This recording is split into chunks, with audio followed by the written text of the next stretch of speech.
So we come now to the great wide Northwest as the series resumes in the land of tall firs and the winding Willamette River. Outwardly, the change in atmosphere is apparent, and consider the drastic change in the atmosphere of the series itself and how on the thinnest of margins these things can turn. What if Michael Jordan makes the last shot of regulation Friday night? Well, then it's 2-0 Chicago, and maybe the Blazers are just coming home to die. But he didn't, and the Blazers won by displaying the very qualities they allegedly lacked: resourcefulness, poise, and clutch play in the absence of their star, while it was the defending champs who committed the untimely errors of judgment and performance. Are the Bulls still thinking of the Jordan technical that started the unraveling? When Danny Ainge enters the game, will it bring flashbacks of the way the veteran led the unlikely comeback from 10 down with 4.5 left? In Terry Porter, will Chicago see the three-pointer that finished them in overtime and quieted their long flight to Portland?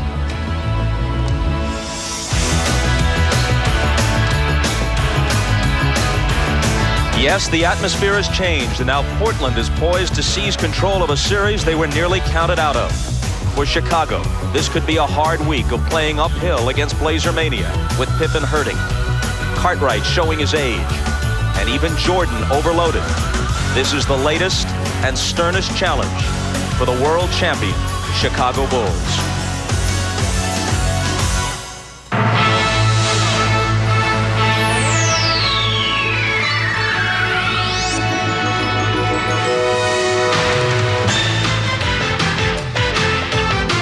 This is the NBA on NBC. The 1992 NBA Finals. Tonight, Game 3 between the Chicago Bulls and the Portland Trail Blazers. All of Portland is in the throes of Blazer Mania, a condition first diagnosed in 1977 when the franchise won its first and to date only NBA championship.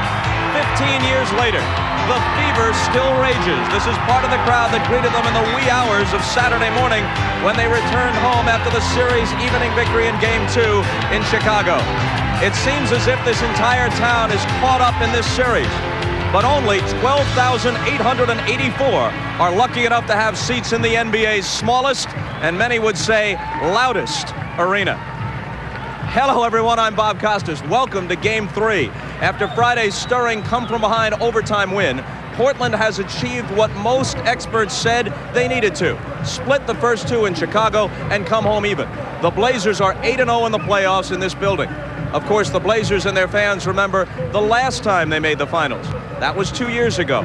Then they managed to split in Detroit against the defending champion Pistons. In fact, the game they won there was an overtime victory, just like their win in Chicago. And so they returned on a high to Memorial Coliseum, where they were 9-0 to that point in that postseason. But the Pistons proceeded to win all three here and close down the series in 5. Following Friday's victory, Buck Williams and Terry Porter reminded their teammates of that. There's also a worrisome statistical trend at work. The Western Conference champs, whoever they may have been, have lost 8 consecutive home games in the finals. The Lakers lost the last 2 in the Forum to the Pistons in '89 as they were swept. The Blazers lost the 3 we talked about to the Pistons in '90. And last June, the Lakers lost 3 at home as the Bulls won the title. There are reasons, though, to like the Blazers' chances of breaking that streak. And to explain, here are the guys who will call the game: Marv Albert and Mike Fratello. Marvelous. All right, Bob, and the Bulls are still trying to figure out how they let Friday night's game slip away. They led by 10 with about 4.5 minutes to play, but Mike, as Phil Jackson told us last night, he thought that he had a tired ball club on his hands in the fourth quarter. Well, there's no question fatigue was a factor affecting the Chicago Bulls. Outscored 33-12 down the stretch and 18-7 in overtime. One player affected by the fatigue was John Paxson, who played 42 minutes during the regular season. He averages just 25 minutes a game. Paxson told me yesterday, my legs were shot. John had an opportunity to knock out a couple big jumpers in regulation time, but came up short on each one. Michael Jordan, 4 for 10 in regulation and overtime, had a chance to win it in the end of regulation, but he missed badly. Jordan also affected when the concentration was broken due to fatigue. The Bulls' defense affected by the fatigue factor. A slow, late rotation of Duckworth enabled Kevin to knock out the tying jumper in regulation, and then a number of easy scores, which usually doesn't happen against the Chicago Bulls defense. So fatigue reared its head in a number of different ways in Game 2. And with Portland winning in Chicago, it has now come down to what amounts to a best-of-5 series, and it's an unusual best-of-5 configuration. Well, unusual insofar as these next 3 games are all at home for Portland in their building, and then if needed, back to Chicago for 2 games. We need to go back to 1985. That's when the format was changed. It used to be 2 games at home, 2 games away, then 1-1-1 for the team that had 4 games in their favor, which is Chicago right now. But with this new format of 2-3-2, most coaches feel this really favors the team with the 4 games in their building, because they feel it's just so hard to win 3 straight in the same building during the finals. As far as Portland's concerned, obviously, they would rather not go back to Chicago. And we are minutes away, closing in on Game 3 of this best-of-7 NBA Championship Series. Back with the introduction of the lineups in a moment.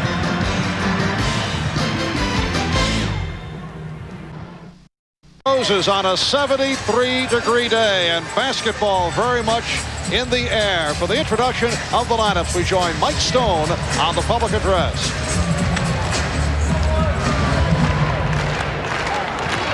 And now, from Portland, Oregon, site of the 1992 NBA Draft and the Olympic qualifying basketball tournament, the Tournament of the Americas, here are the starting lineups for Game 3 of the NBA Finals. First, for the visiting Chicago Bulls. Starting at 1 forward, out of Central Arkansas, 6'7", number 33, Scottie Pippen. At forward, from Clemson, 6'10", number 54, Horace Grant.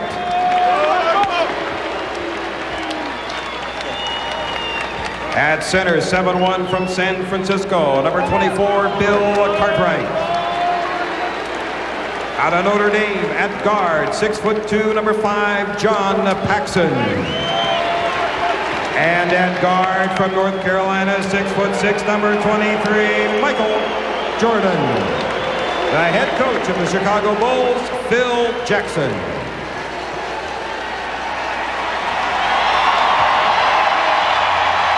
And now, your Portland Trail Blazers. Starting at 1 forward from Longwood College, Virginia, 6'7", number 25, Jerome Kersey. And the other forward from Maryland, 6'8", number 52, Bob Williams. At center from Eastern Illinois, 7'00", the Duck, Kevin Duckworth. At 1 guard from Wisconsin, Stevens Point, 6'3", leader of the pack, number 30, Terry Porter. And at guard from Houston, 6'7", number 22, Clyde Drexler. The head coach of the Portland Trail Blazers, Rick Adelman. And now to a man who is enjoying a homecoming in this area as a one-time star running back at the University of Oregon Ducks. Let's go to Ahmad Rashad. Ahmad? Marv, that is the University of Oregon Fighting Ducks. Now, once again, I visited both locker rooms. In the Portland locker room, a very loose atmosphere. Clyde Drexler told me we accomplished what we wanted to in Chicago by getting 1 game, and we have no plans on going back to Chicago. On the other side, in the Chicago locker room, a lot of concern. These players were very, very much concerned over the loss that they had in Game 2. Coach Phil Jackson told me that in the last 2 years, that was probably the toughest loss that they have ever had, and hopefully they can bounce back from that and play well again today. One other note, Marv, is a lot of people had some concern over Scottie Pippen's wrist by the way he was shooting in Game 2. I talked to him just before the game. He said the wrist is fine and he's ready to go. Marv? All right, the Fighting Duck, former star, Ahmad Rashad.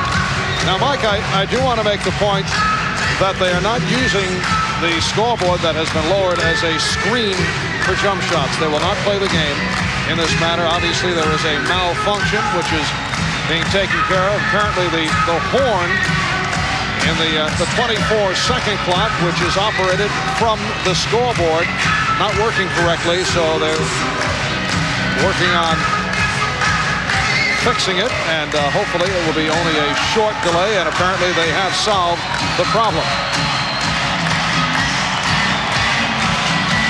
Big hand for Clyde Drexler a moment ago, who bounced back with a strong game in Game 2, although he sat out the last 9:36 after going down on fouls, and several players and members of the media made the point that the Blazers were actually very effective without Drexler on the floor. They got better ball movement out of it, and we talked about that with Coach Rick Adelman.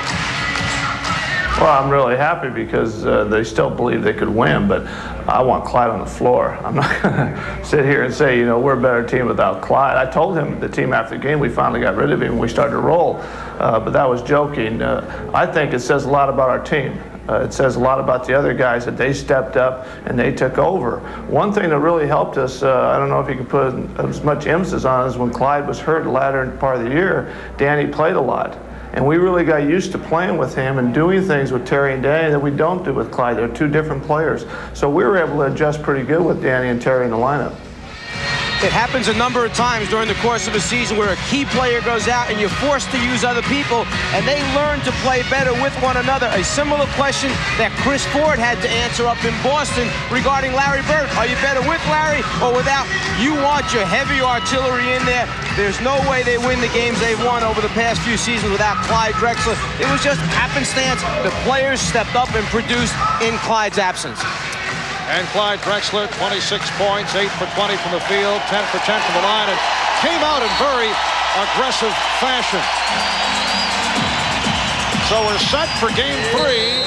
Game 1, it was Michael Jordan with the record for a finals ball game, 35 points in the first half, 39 in all, and he did it from three-point land as Chicago won convincingly. And then game number 2 in Chicago, the Bulls with that 10-point lead in the final minutes, not able to hang on, and despite the fact that Drexler went out on fouls, Danny Ainge with 17 points, 9 of the 17 in overtime to help lead the Portland Trailblazers to the victory. Well, the scoreboard has been raised to its proper place, and we are set to go.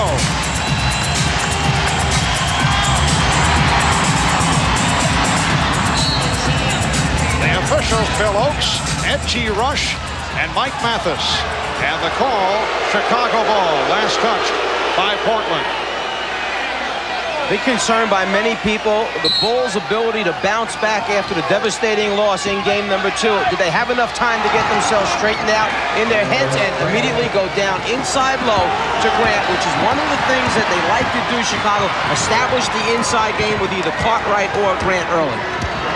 And we have the feeling, in visiting with Phil Jackson and some of the Bulls yesterday, that this was a down ball club. Phil mentioned emotionally down, although he tried to remain upbeat.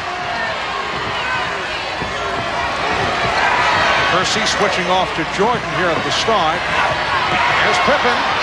Scottie Pippen, who told him out earlier that the wrist is okay, was backing up on the outside shots the other day, but he went for the outside shot at the start. And the foul called on Chicago to put Kersey on the line.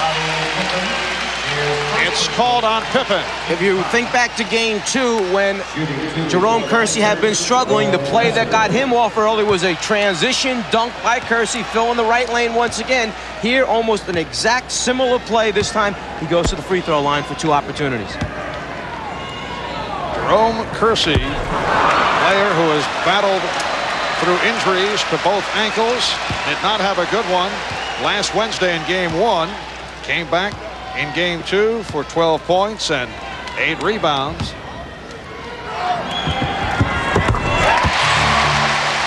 Bulls 2 and the Blazers 1.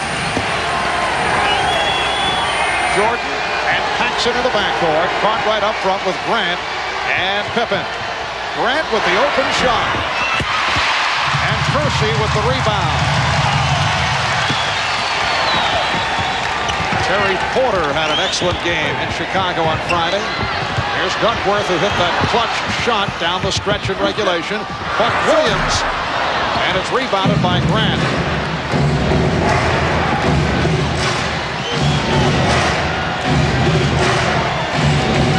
Cartwright going to work. So Bill Cartwright with his first field goal, and as we have mentioned throughout this series, the Bulls love to get Cartwright involved early. Duckworth getting the position. The steal by Kersey.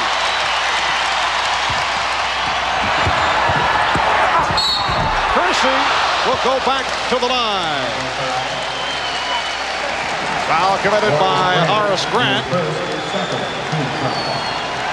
Grant picked up 2 quick fouls in game number 2 and eventually had to go to the bench much earlier than Phil Jackson and his staff would have liked. And if Jerome Kersey continues to get in the transition game, whether he produces it himself or for steals or as a result of running out after defensive rebounding, this is a big plus for him. We saw him open the game up with a jumper. It was an air ball. That's not his strength. His strength is he's a driving, slashing, offensive rebounding type of player. Kersey only a 66% free throw shooter, and he's opened up hitting only 1 out of 4 from the line. The Bulls 4 and the Trailblazers 1. John Paxson provided a lift with his outside shooting in Chicago on Friday. And the call being made by Ed Rush against Portland. It's on Buck Williams. This whole mismatch starts with a slice cut by running Grant off of Cartwright. There was a switch by Duckworth. It leaves Buck Williams, who is not as big or strong as Duckworth, trying to guard Cartwright. Drexler going to the boards. Handled by Kersey.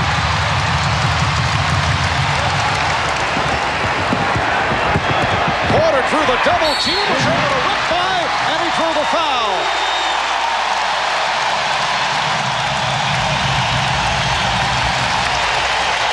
Porter's averaging 18.5 games in the 2 previous games against Chicago. He has only 5 assists, and it's unusual when you think of a point guard having only 5 assists for 2 games, but he's one of those guys that kind of falls in the category of he's just a great guard. He can score, he can run the show. He's taken on more scoring responsibilities this season. And he has that excellent change of pace move. He was able to beat the double team, and then he was fouled by Cartwright. And the Blazers struggling at the line, but not defensively. They've come out very aggressive. Portland leads 5-4. Up in the passing lane defensively, that's what was missing in game 1. It came back in game 2. An aggressive Trailblazer defense. Oh, Pippen spotting Grant. He had the open jump, but he saw Horace Grant was all alone. The Bulls lead 6-5.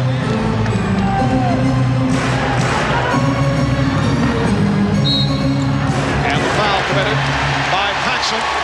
An aggressive Trailblazer defense during the course of the season led to so many scores. Kersey up in the passing lane trying to deny Jordan, winds up causing the turnover, and then it leads to an easy Clyde score.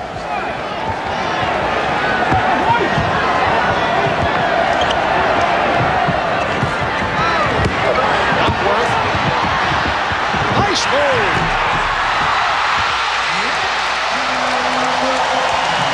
Duckworth using his 7 feet, 280 pounds to bull his way on Bill Cartwright. In talking to Duckworth prior to this game, it was really nice to see a player who has had a tough season as far as some of the criticism he received. He's so happy about the big shot he made in game number 2 to tie it down the stretch.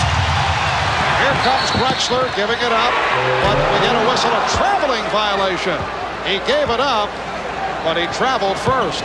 Duckworth had mentioned to us that with the game down 2 points for Portland, Clock winding down with about 6 seconds remaining. The fact that the team went to him and he was able to produce the big shot just took his confidence level way up, and he just feels so good about it because he wants to be a main contributor. He loves it here in this city. Well, that's what he said. He wanted to correct the perception of the statement the other day. Jordan able to stuff for his first field goal. Now, we weren't there when he reportedly said that he wanted out of Portland, but he claims that was not the case. As Drexler hits the three.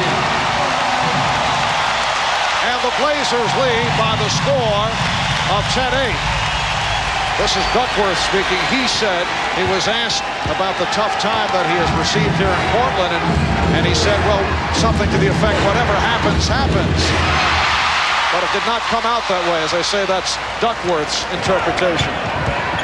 Here's Porter with another beautiful move around Paxson. That's the concern that Chicago had when Porter tries to overpower either Paxson or B.J. Armstrong. In game one, it never got to that. It was all outside perimeter shots. There we saw him turn the corner last time. And Pippen was held by Kersey. The crowd responding with the timeout taken. Portland leading 12-8. Terry Porter doing it with the crossover. Another strong move. 0-0. Kevin Duckworth in his 6th NBA season out of Easton, Illinois. In Portland last year, he caught the most heat for the Blazers' disappointing showing in the playoffs, and we talked with him about that subject. I always was taught that this is a team sport. I don't believe that you can single out one guy out of a team to say he lost the series. I believe so. Yeah, I definitely always say that it was unjust. Interesting that Chicago felt Duckworth might be the key to this series. They had to pay special attention to him in game one when he picked up early fouls. Only 25 minutes, 7 points, 5 rebounds. In game two, 43 minutes, 14 points, the big jumper to tie it in regulation, and 8 rebounds for Kevin Duckworth. He did struggle during the regular season. The shot was not going, and he does have that good touch. Picked it up toward the end and has had a good playoff. Portland came out, missed its first 3 shots. They've hit their last 5. They are 5 for 8 from the floor. Chicago is 4 of 9. Portland with a 12-10 lead, 6:45 to go in this opening quarter. Now Buck Williams posting up on Horace Grant. Here's Duckworth. Rebounded by Pippen. And the Bulls look to break. Jordan with the pull-up.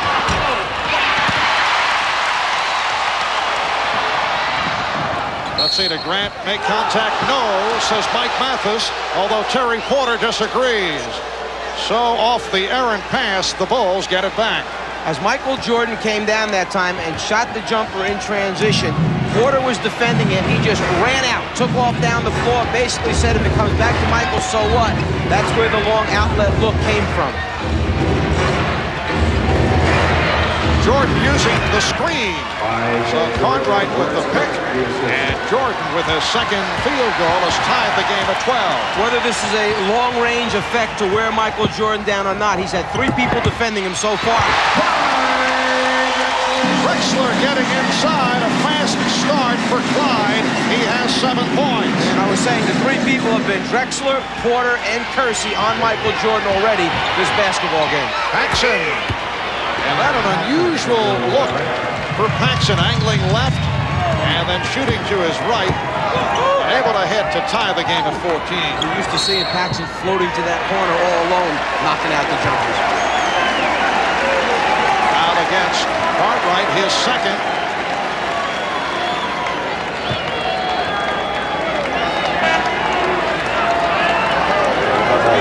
And the Bulls have gone over the limit. Portland only 1 of 5 from the line. Scott Williams, who has been a key factor over the first 2 games, will replace Bill Cartwright. Scott Williams, second-year player from North Carolina, has done an excellent job. In game 1, the 3 men off the bench, Scott Williams, B.J. Armstrong, Cliff Levingston, combining on a 15 of 24 shooting performance. 1992, a different story. Phil Jackson stayed with the starters most of the way. And actually came back with the starters at a point where the Bulls had built up a 10-point lead.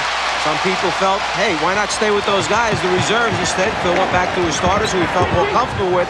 Eventually, the loss obviously opens the door for criticism. Here's Drexler. Air ball handled by Kersey. Gets it back again. Finds Drexler. Feeds Williams.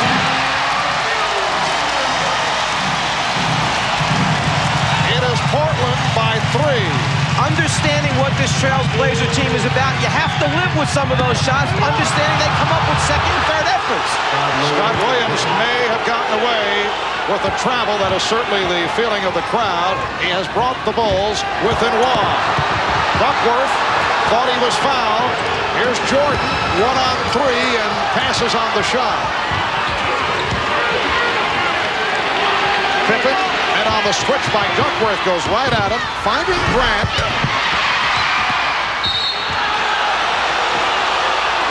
And the foul on the Blazers.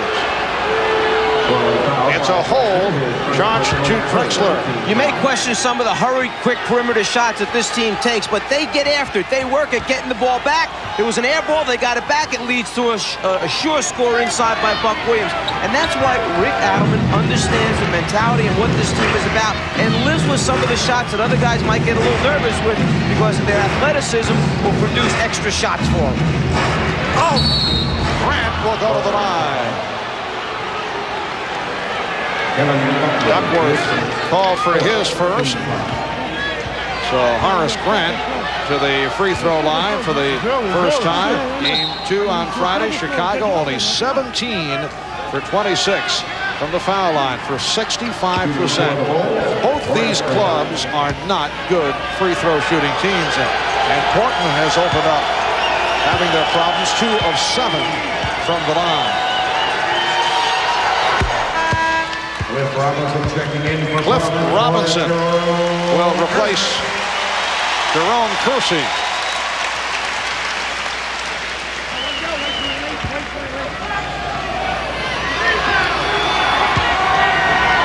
Grant trying to break the tie.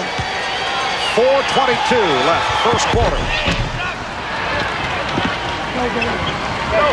Some pressure here by Chicago. But not the real aggressive. This is the token press they use just to use up a little time on the 24-second clock. Duckworth, Robinson, and Williams now up front. Porter and Drexler at the guards. Nice play by Pippen, stripping Robinson. 3-on-2. Pippen all the way. The Bulls 20. The Trailblazers 17. Duckworth sent the pick and roll. Yes. Same shot he hit to tie the game at the end of regulation. The same man rotating over, trying to block it. Grant got there a little bit late in game 2. That time was closer, but still, nice jumper that time by Kevin. And John Paxson buries another jump shot. Paxson 16 points on Friday night, 4 of 7 from three-point land. Robinson works his way in, rejected by Williams. Scott Williams thought he was fouled.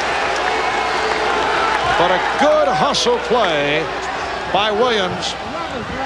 Well, rotating over from the weak side of the floor or the offside away from the ball, Williams comes over and saves another layup opportunity. The Bulls defense does an excellent job of covering for one another. He just doesn't happen to agree. Jordan with the steal and then flips it out to Grant. Horace Grant able to hit, and he drew the foul. What a pretty pass tossed by Jordan to ignite the break. So much of the Bulls offense comes as a result of excellent defense. In game number 2, they produced only 5 steals overall. Jordan, without even looking, understands that he's got big men that can run the floor. You got Grant finishing, and just in case he misses, Scott Williams there to follow it back up. The crowd responding to the entrance of Danny Ainge, one of the Portland heroes. On Friday night, Kevin Duckworth, who played well, will sit down, leaves with 5 points. 9 points in overtime, tying a finals overtime record that was held by Bill Laimbeer and John Havlicek. On the subject of Laimbeer, Michael Jordan, who tied the three-point field goal shooting record for an NBA Finals game on Wednesday night with 6 when told he tied Laimbeer, said had he known that, he would have gone for the record. Drexler with a nice feed for Robinson. Portland has a very small unit on the floor, and when they went to this 3-guard setup in game number 2, it was very productive. They had a good quick run against the Bulls, picked up some transition scores. Blazers down by 6 off a 11-2 run by Chicago. With the 3. Danny Ainge off the bench, able to hit from downtown, and Chicago is called for time.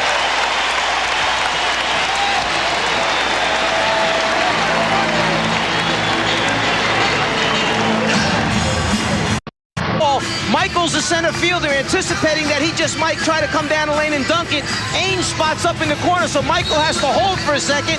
He holds just long enough so that the pass can be made, and then it's too late in the rotation out as Ainge knocks down the 3. And knocking down 3-pointers is nothing new for Danny Ainge, who is the number 2 man all-time in playoff competition. 108 from 3-point range for Danny Ainge during the playoffs. He passed Byron Scott of the Lakers. He is now chasing Michael Cooper. Danny Ainge with much championship experience, a member of 2 Boston Celtic title-winning teams in 1984 and 1986. Ainge shooting 1 for 5 from the 3-point line after the first 2 games during the season, a 34% 3-point shooter. Michael Jordan beginning to heat up. That's his 3rd field goal. He has 6, and the Bulls lead 27-22. Usage of timeouts by coaches. A little run by Portland. Phil takes the timeout. They come out, set up. Jordan knocks out the J, takes the crowd out of it, settles everything. Oh, beautifully done. Robinson with the perfectly timed pass for Drexler. Well, the one thing the timeout does do, give the other team a chance to draw up something that might work for them as well. Portland trailing by 3, 1:45 remaining first quarter. They double up on Pippen. Williams had it knocked away, able to recover, finds Jordan. A broken play that the Bulls were able to click on through some good fortune. And Scott Williams, when he got up in the air, didn't know whether to kick out left high, kick low right, or then decided the best thing, let me find Michael. Drexler throwing the air ball. Chicago by 5. Jordan with a beautiful pass. Pippen was fouled. Let's go back a moment ago. After the timeout, Chicago scored, but you know what? Rick Adelman was drawing up something special also, the lob pass to Clyde Drexler. And then Scott Williams finds himself in the unusual position of decision-making. Well, I'm not quite sure that's what he wanted to happen, but what did happen was very nice for Chicago. Cliff Robinson called for the foul. Scottie Pippen, 2 of 2 from the line. So Chicago has opened up by hitting his first 6 free throws. 1:11 remaining. First quarter, the scene shifting to the Memorial Coliseum in Portland, Oregon. The usual capacity crowd, 12,888 on hand. The 601st consecutive sellout. Ainge for 3. Rebounded in aggressive fashion by Scott Williams. It looks like Michael almost was inviting that. Didn't run real hard at Danny Ainge. Kind of said, well, let me see if you can knock out another one from behind the 3-point line. Bulls by 6. Jordan changed his mind. Horace Grant off to the fast start. He has 11. Some beautiful passing here in the first quarter by Michael Jordan. And you really have to know your teammates and have confidence that time. If Jordan doesn't believe his teammate's going to roll to the basket, he can't elevate, hang, and then at the last minute drop it down. He has to believe right here that Grant's going to make the roll. The last second he drops it off after drawing the double team. And Buck Williams to the line, fouled by Scott Williams. Buck Williams had a very strong game on Friday in Chicago. Came back in aggressive fashion after getting in the early foul trouble in game 1. Bobby Hansen checks in for the Bulls. 19 points, 14 rebounds for Buck. It all starts with minutes on the floor. If you're in early foul trouble, you can't have a lot of minutes on the floor. But if you stay away from the fouls, particularly early in the game, get into the flow, then a guy like Buck who works so hard, he's going to have good numbers at the end of the game. And Bobby Hansen has checked in, replacing Michael Jordan. Jordan sits down with 8 points, 3 assists. Bobby Hansen hit a three-pointer in the midst of that John Paxson three-point show the other night. And he has been getting the minutes in this series. Hansen and Armstrong now in the backcourt. Grant with Pippen and Williams up front. Chicago with a 6-point lead. Shot clock at 4. Here's Pippen. Strong move by Scottie Pippen, who has looked sharp in this first quarter. Great move by Pippen because he passed the ball from about 25 feet out. Then it was a pass and go. Move without it. Final seconds of the quarter. Robinson with another air ball, and that is the end of the first. Here in Portland, the Bulls 34 and the Blazers 26. Smart basketball. Pippen had moved without it after he passed it. Then it's a matter of just going to the basket, getting it back, and the left-handed conversion by Scottie Pippen, the bad wrist.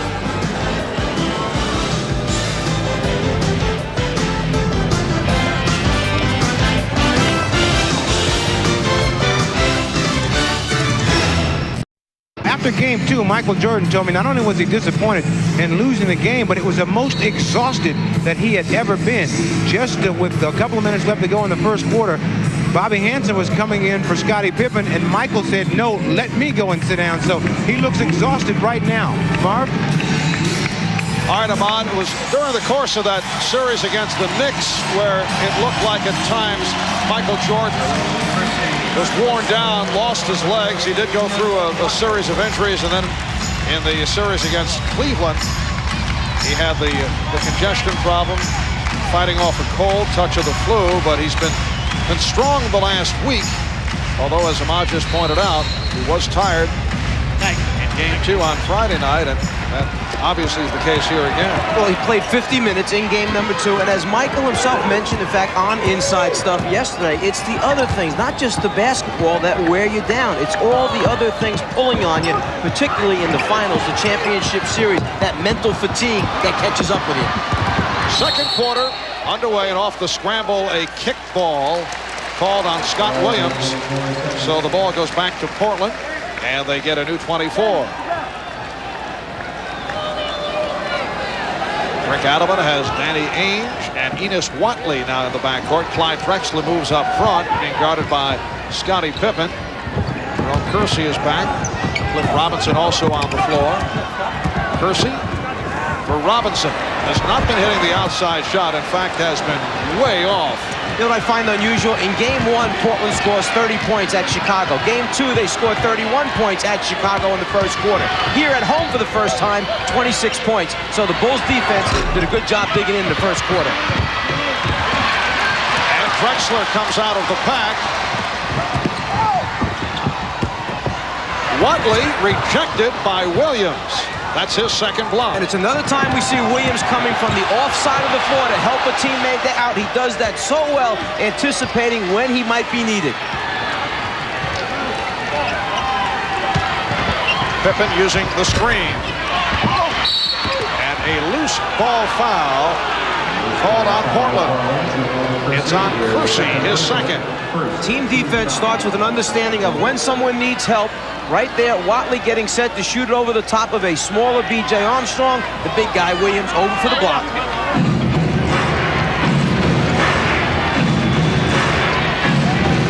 Early second quarter, and the Bulls lead 34-26. Scottie Pippen. Pippen has 9 points. The high man is Grant with 11. Drexler leading Portland with 9. The Blazers have missed their last 5 field goal attempts. Watley wide open. And a loose ball foul against Chicago. You have double duty coming up right now for Pippen, because with this unit on the floor, he's the one that they will rely on, Chicago, to create and get shots for other people. Williams, Grant, they'll do it off the offensive boards. As far as BJ and Hanson, they have to spot up. But now he's also guarding Drexler, so double duty fatigue factor here for Pippen are concerned. A push-off called on Drexler as he was angling for position with Pippen. That's the second committed by Clyde. And Pippen took away the post up by Drexler, came around and got in front, fronted the low post. As a result, when the lob pass took place, Mike Matthews saw the shove or push-off by Drexler. Armstrong and Hanson are at the guards. Grant with Pippen and Williams illegal defense. Front. There it is, right there. They caught it underneath. Eddie Rush saw the illegal defense. The roll by Grant to the basket brought two defenders. He did not have the basketball. You can't double team a man without the ball. Timeout taken. The Bulls lead by 10. An all-new Dateline NBC with Jane Pauley and Stone Phillips, Tuesday. I wish we could afford a minivan. You can, dear. Huh? For $13,800, you can have the #1 minivan. Me. Sure, with no equipment. Oh, nothing but air conditioning, automatic transmission, minivan airbag, power steering and brakes, choice of warranty. I could kiss you. Please. You're a married man. Plymouth Voyager. An intelligent machine. My wife will really like you. What's her favorite color?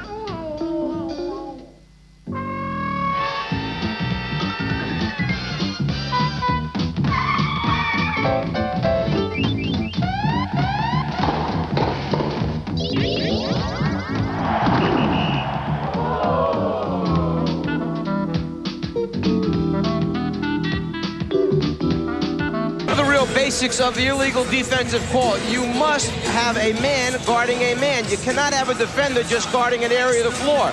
Then if a man does have the basketball, you're allowed to double team that man. But you're not allowed to double team a man without the basketball. When we look back a moment ago to the illegal defensive call, here's the offensive player, Grant. There's one defensive player, there's two defensive players, but you know what? He doesn't have the basketball. That's a no-no, illegal defense.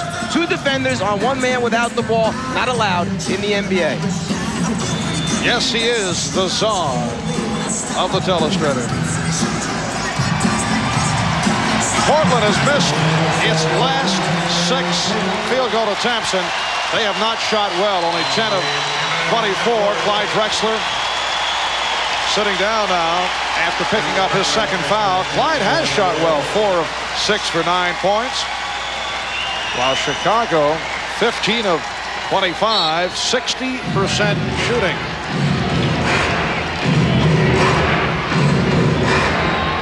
Michael Jordan sitting out these opening minutes of the second quarter.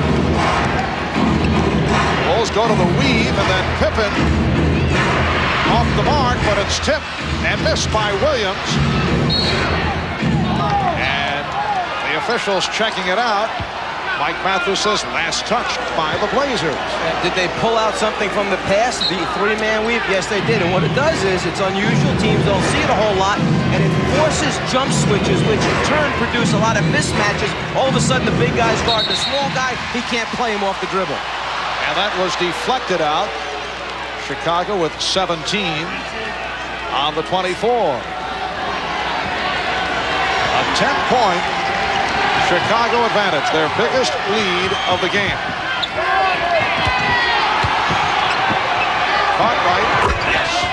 And a very nice setup from Pippen. And a different way of creating. Instead of being out in front with the ball or on the wing with the ball, that time he got it down to the low post. Just took his time, picked out the open man who was Cartwright. Well, the Blazers have now missed their last 7 shots. And it will be Chicago possession. Pippen whipping by Kersey, and he drew the foul. That's an unusual shot, meaning that normally Chicago doesn't take those hurried, quick shots. But when the initial pass took place to Pippen, the defensive player lunging for the steal missed. Pippen saw the opportunity, and that's what you talk about when you say decision-making process. Do you take it, try and be aggressive and get a quick score, or do you just pull it back out and let the defense catch up? Coaches understand which players have the ability to make good decisions. They live and die with those guys.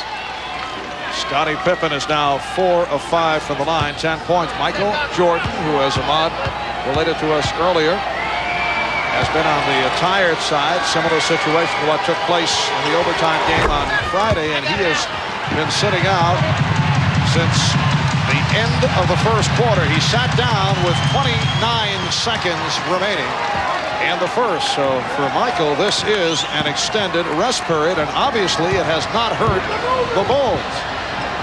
Something similar we saw with Portland the other night when Drexler went out. The other guys step up their performance and play a little bit better at that time.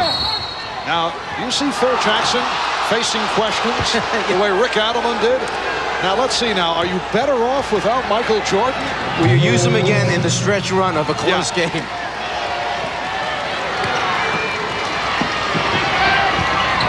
It is an 8-0 advantage since Jordan sat down. Hanson. Williams missed the tip, and Porter comes away with it. Robinson. Duckworth. Tipped by Robinson. Cliff Robinson had missed his first 6 field goal attempts. Finally able to hit. A 20-second timeout taken by the Bulls. The Bulls lead 40-28. Well, big, wide body Kevin Duckworth on the glass clears a little more room for himself by shoving that shoulder in there, and then as it rolls off the rim, the live, active body of Robinson produces the follow-up scores. With Robinson out there and Kersey out there on the glass, a couple live bodies to go after the ball and get those second shot opportunities. If your perimeter game isn't going, find another way to score. Scottie Pippen and Horace Grant leading the way for Chicago with 11. And you check out the Scottie Pippen profile throughout the playoffs, and it's really startling to see when he does well, the Bulls win. In effect, they need the combination of Pippen with Jordan. But check it out. In the 12 wins, he shoots 51%, averages 21 per game. And the 6 losses, look at the figures on the left-hand side of your screen. 36% shooting, and his entire stat line is down. Statistics can be deceiving at times, but there's no question that when the two players are in sync and functioning well together, it makes this Chicago Bulls team that much better. Takes them to a completely different level. That is number 3 on Duckworth. And Buck Williams will come on. And this has been a problem for Duckworth. Right there, he takes a foul, which he doesn't need, away from the basketball on a simple cut by Bill Cartwright. Yeah, you want to body your people up, but when you have 2 and you know the team needs you in there, you can't pick up what you would call a silly foul, an unnecessary foul. It wasn't trying to stop a layup or anything. Portland needs him on the floor. The Trailblazers have gone into a funk here in the second quarter. Michael Jordan is back, and the Bulls continue to get to every loose ball. Porter thought he was pushed by Pippen. Pippen for Grant. And the Bulls now lead 42-28. Terry Porter continues the discussion with Mike Mathens as he heads to the front court. Buck Williams.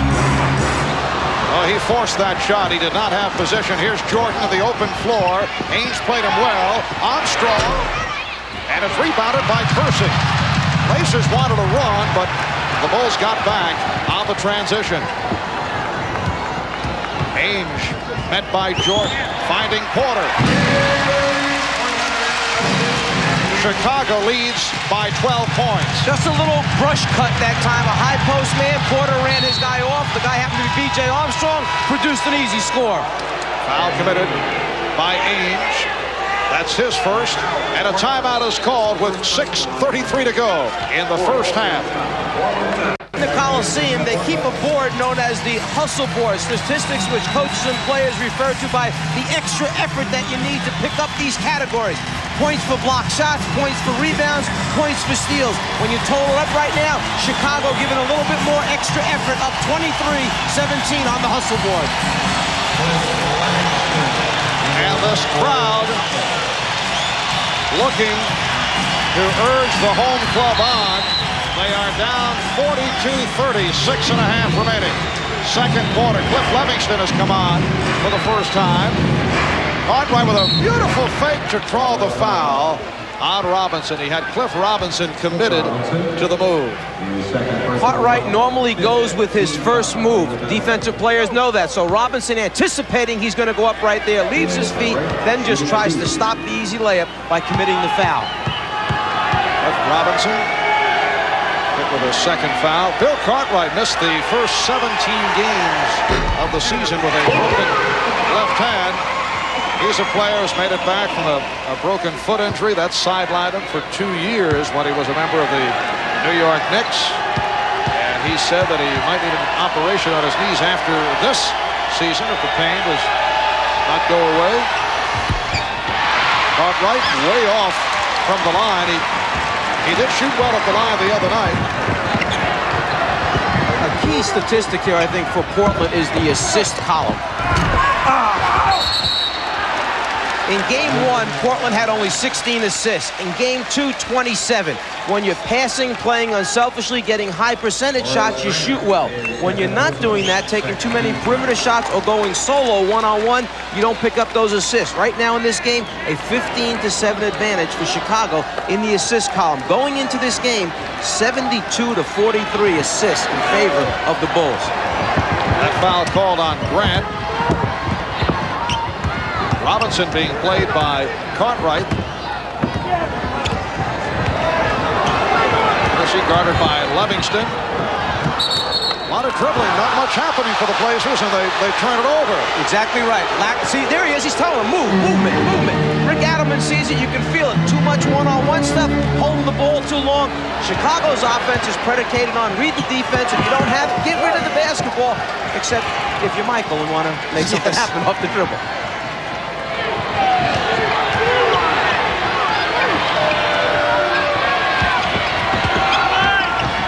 Cartwright trying to set a pick. Drexler able to brush by Armstrong. B.J. Armstrong with his first field goal. A great example right there. That ball changed sides of the floor twice, got taken to the baseline, got kicked back out to the top of the circle, and then an open jump shot gets knocked down. Obviously, if you make shots, it helps. And the Blazers are not making their shots. Loose ball foul against Portland. That's 3 on Kersey, and suddenly Portland in severe foul difficulty. 3 on Kersey, 3 on Duckworth. Drexler has 2, as does Robinson. And right after the whistle blew, Kersey started to react, and we showed Rick Adelman, the coach, kind of saying to Jerome, relax, settle down, don't say anything, just stay right in the game. It's not the time to start exploding just because we're down a few points on the scoreboard. And Kersey will sit down. The Trailblazers have not been hit with a technical thus far in this NBA Finals series. Back in Game 4 against Utah, they were hit with 6 technical fouls. 1 was for an illegal defense. Utah shot 55 free throws. Clyde Drexler receiving 2 technicals, an automatic ejection. And Portland has had the reputation of blowing up, losing their cool, so Rick Adelman trying to keep things calm. It's a 15-point Chicago lead, their biggest lead of the game. And the foul on Armstrong, it is a block. One of those hairline calls because it comes so quickly. The decision, guessing here by BJ, he thinks he's going right. He guesses right, but in the official's opinion, he did not have his feet planted or set. Therefore, the block is called. Blazers only 2 of 11 from the field here in the second. Drexler, and he drew the foul. Well, Jordan with the gamble went for the steal, and then he did receive the help from Cartwright. And Cartwright is called for his 3rd. Well, the covering up for one another. Cartwright saw that Jordan was going to go for the steal, immediately leaves his man, comes over, and said, no, you can't have an easy score. I've got to contest that and try and block it. And Scott Williams replaces Bill Cartwright. It's been another solid outing for Scott Williams. A couple of block shots, 4 rebounds. 10th point for Clyde Drexler.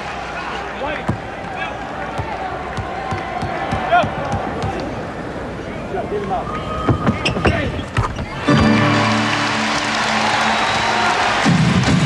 Bulls 45, the Trailblazers 32.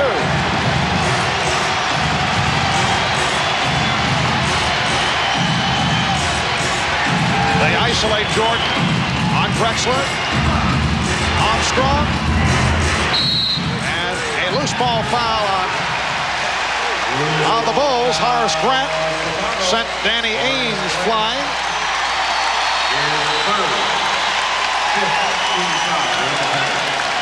That time, in an effort to get on the offensive board, Horace Grant a little bit too excited. The push off right there. Just move Ainge out of the way if you want to get the ball. But unfortunately, the official had a real good look. 3 apiece now on Grant and Cartwright. Kersey and Duckworth each have 3, and Phil Jackson goes to his bench. Scottie Pippen has been resting for a while, as has John Paxson, so they will come on. And Armstrong and Grant will sit down. Talk about role players and the appreciation. And in fact, Johnny Bach, the assistant coach from Chicago, calls Grant his warrior. Consistency, averaging 10.5 rebounds against Portland thus far, shooting 64% from the floor and 10.5 points per game. Just a very, very steady, reliable kind of guy. And he understands what his job is for this team. That's why they're successful. Chicago by 11. And the crowd trying to get the Blazers back into it. Williams, rebounded by Robinson. Ainge looking for a cutting Buck Williams, had it broken up. And it was a nice move because Clyde Drexler was running the same left lane as Buck, and Ainge held it, eye contact, told Drexler, keep going, go through, go underneath the basket and get in the right corner, and that opened it up for the look to Buck. Unfortunately, the defensive player got a hand on it. 4 minutes to go in this first half. Marv Albert, Mike Fratello, Ahmad Rashad later on at halftime will be joined by Bob Costas and Quinn Buckner. Here's Robinson, and he is fouled. Right now, the 2 players talking it out. Livingston and Williams saying, wait a minute, who's going to jump out in the corner and get him on that last play? They both started to go. They both started to come back. Then the ball was on the floor, and they both went after the dribbler, so they're just trying to communicate and decide how they're going to play that particular play. Foul was committed by Cliff Livingston, and Cliff Robinson was not a good free throw shooter with the line for the first time. You know, in basketball, you have to have one guy that is willing to give up quickly in the argument. If you have 2 guys that like to debate too long, play goes on. No one settled anything. Robinson, with only his 3rd point, he's 1 of 8 from the field. Chicago anticipating a little double team action here by Portland, to be very cautious with the way they bring the basketball up the floor.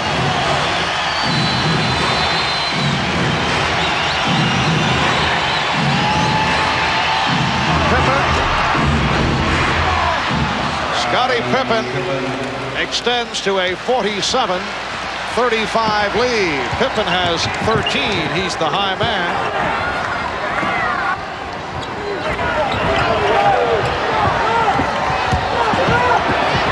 Robinson, rebounded by Scott Williams. Scott Williams is big, he's strong, he has great position and very, very good hands. And you feel secure when he goes up that he's going to come down with it. And a foul on Ainge. Call for a push. In the last game, the mismatch was Livingston on Ainge. Chicago tried to go to it. Here, with Ainge matched up against Pippen, they're gambling on the fact that Scottie won't be able to get him down low in the post area. They're gambling on the fact that he'll stay outside. But Pippen working hard, backs him down, and Danny, as we know for years, one of the great actors in the NBA. The facial expressions, the flops on the floor, the look, the expression. Danny Ainge spent 7 years with the Boston Celtics on 2 championship teams, then on to Sacramento. This is 2nd season with Portland. A high school star in Eugene, Oregon, who has come home to Portland. Last touched by the ball. No, a loose ball foul on Scott Williams. That is his third. Scott Williams kind of chuckling because he felt it just should have been make the call, give the ball to the other team. Instead, the foul call, some point opportunities. Free throw line is so hard to make the calls because the bodies are so close to start out with. Williams working hard, getting squeezed by Drexler and Buck at the same time. And the foul call, Williams a little bit too aggressive trying to go after it. So Buck Williams, 2 of 2 from the line. The other night we talked about how far he has come in his free throw shooting proficiency, now up to 75%.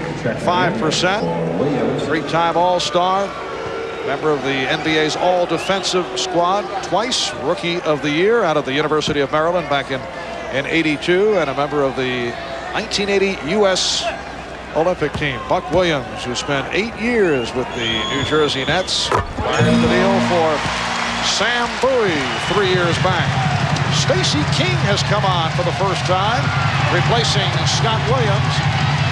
Bulls by 11 with just under 3 remaining in the half. Michael Jordan. Yes. 10 points for Jordan. It's been a very low-key first half. He's hit 5 of 8 from the field. For some reason, I still think Portland realizes he's out there on the floor. There's something about his presence. Yes, they are well aware of number 23 as he sends Drexler backpedaling. Clyde has played him well here in this first half.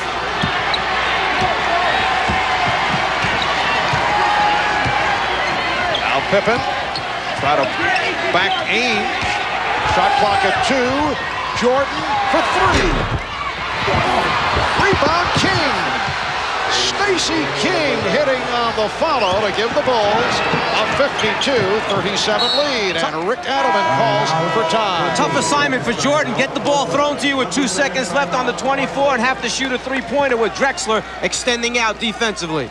And Portland in the second quarter has managed only 2 of 13 from the floor.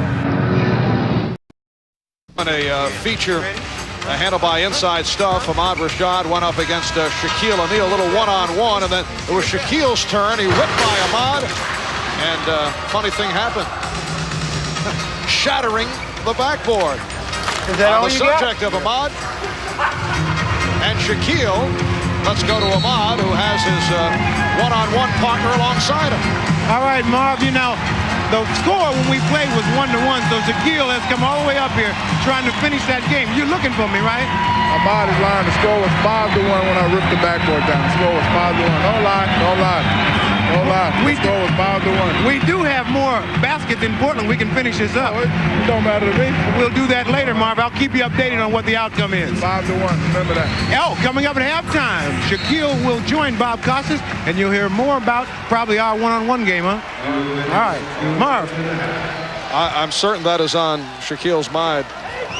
The All-American out of LSU, Shaquille O'Neal, who was all but a lock to be the #1 pick in the June 24th NBA draft. The draft, by the way, will be held right here in the Coliseum. In fact, Michael Jordan came up limping.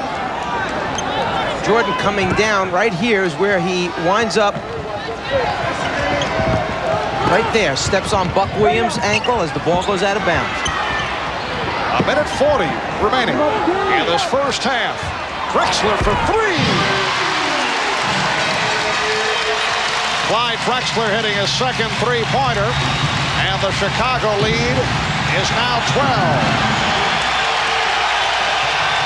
Stacey King to the post-up move, and rejected and fouled by Buck Williams. It's almost like for a split second, Buck Williams forgot that Stacey King is a left-hander. If you give him that baseline, it's his strength. He lets him turn and go that way, anticipating he's going to come back to the middle.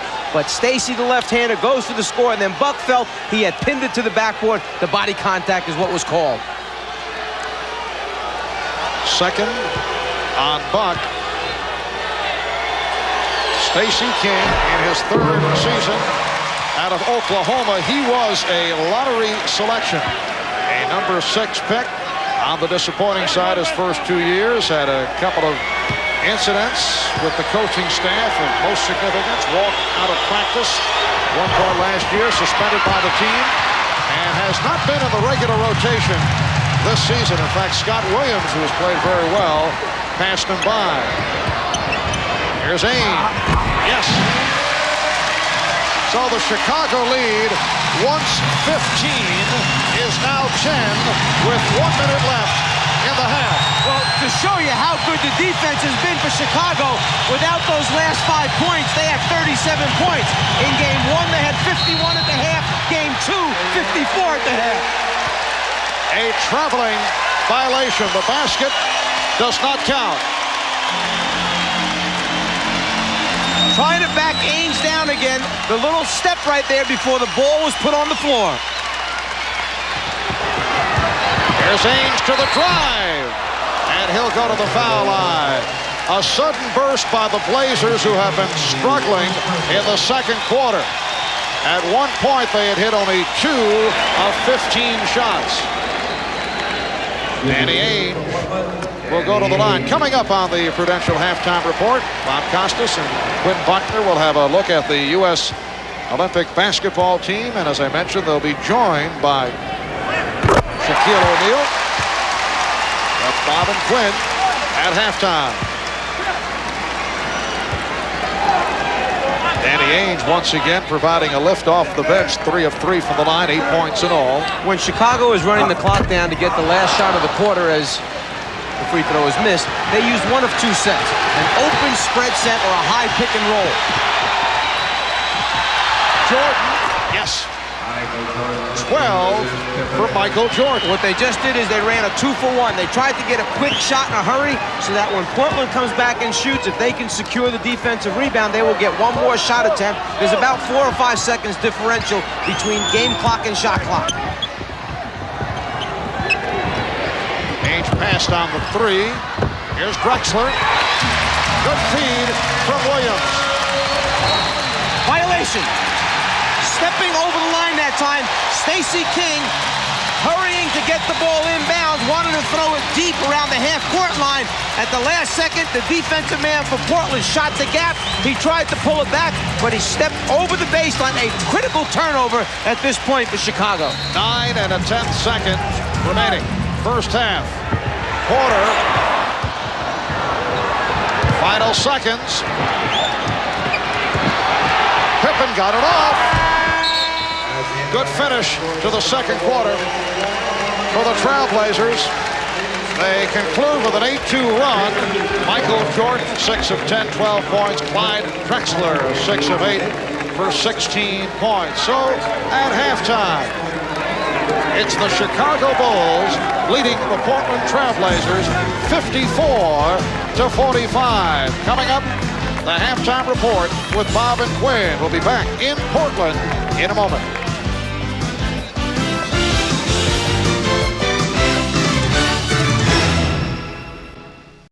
Halftime at Memorial Coliseum in Portland, the Bulls leading the Blazers 54-45. At one point, the Bulls had a lead as large as 15. Welcome to the Prudential Halftime Report. Bob Costas along with Quinn Buckner. And before we get to Quinn's comment on the first half, let's take a look at this pattern of Game 3 responses dating back to last year. In the playoffs for the Bulls, they relinquished the home court advantage against the Lakers when they lost Game 1 at Chicago Stadium last year. They won the second game big at home, and then they took an overtime victory. Remember, Jordan hit the shot to force OT. They won by 8 in overtime and seized the home court advantage right back. This year, the Knicks took the first game. They go back to Madison Square Garden 1-1. Chicago wins Game 3. Then in the next round of the playoffs, they win the first. They're blown out at home in Game 2 by Cleveland at Chicago. They go to Richfield Coliseum. They win to reclaim the advantage. And the way they have gotten this lead of 9 so far in this first half, Quinn, is mostly with the half-court game. They are really slicing the Blazer defense up. 18 assists on their 22 baskets. And I think that's really critical because what that means is now not only are the Bulls moving the basketball, but they're moving themselves. But in response to what happened here for the 3 games, Game 3, Michael Jordan always steps up after they've had some major loss. And when he steps his game up, everybody else on the club does that. They move the ball, they move themselves, and get themselves in position to score off assists. Something else here, Phil Jackson is getting the most balanced scoring he's gotten in the past few games in the playoffs. Pippen 14, Grant 13, Jordan a dozen. Well, that's very important, but Pippen is the one I think is the most key, because Pippen is a guy that gets everybody else involved in the game, and other than Michael, you know what he can do. When Pippen starts scoring, it lets everybody else off the bench and the other starters know, all right, I've got a chance to get baskets, I can get going, but I can get you off. He did that, and Horace Grant got in the game. The 3 fouls on Horace Grant, I think, are going to be a big key in the second half, because Horace is active defensively and rebounds so much importantly for Chicago. But at least the Blazers got it into single digits at 9. At one point, they trailed by 15. Shifting gears here, in the last few days, we've gotten a chance to see 1/4 of the U.S. Olympic basketball team in Michael Jordan, Scottie Pippen, and Clyde Drexler. In about 3 weeks, those 3 plus 9 others will assemble right here in the Coliseum for the Tournament of the Americas, which serves as the Olympic qualifying tournament. With the recent addition of Drexler and Duke's Christian Laettner, the Olympic roster is set, and the waiting will soon be over. All right, here's Bird. Drexler all over him. He fires. It's a three-pointer. They're blessed with size, speed, and power. They're the best shooters, rebounders, and passers the USA has to offer. 11 NBA players and 1 collegian. A collection of talent that staggers the imagination.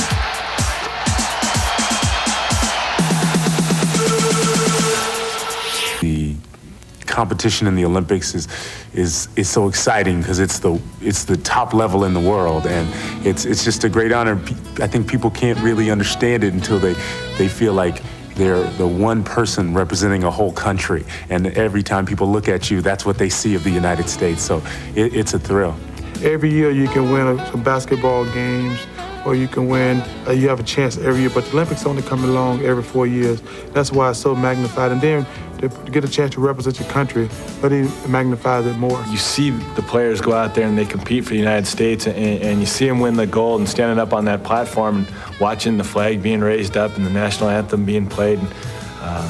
Anybody that doesn't dream that someday that could happen to them isn't paying very close attention, because it's a thrill. This is going to be totally different just from playing for the city of Chicago, but when that time comes, I know it's going to be probably the greatest moment in my life.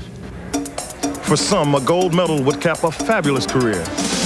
For others, like Patrick Ewing, Chris Mullin, and Michael Jordan, it's a chance to strive again for Olympic glory. When I got the opportunity to play in the Olympics when I was in college, the dream started to come a little bit closer to reality a little bit. And when I made the team, it was a real fulfilled dream, and I just wanted to cherish it. And now I get to do it twice, and very rare people get the opportunity to do something twice of this stature. I always thought it would be nice to play on the Olympic team, and that's when only the amateurs were allowed to participate. I thought it would have been a great opportunity.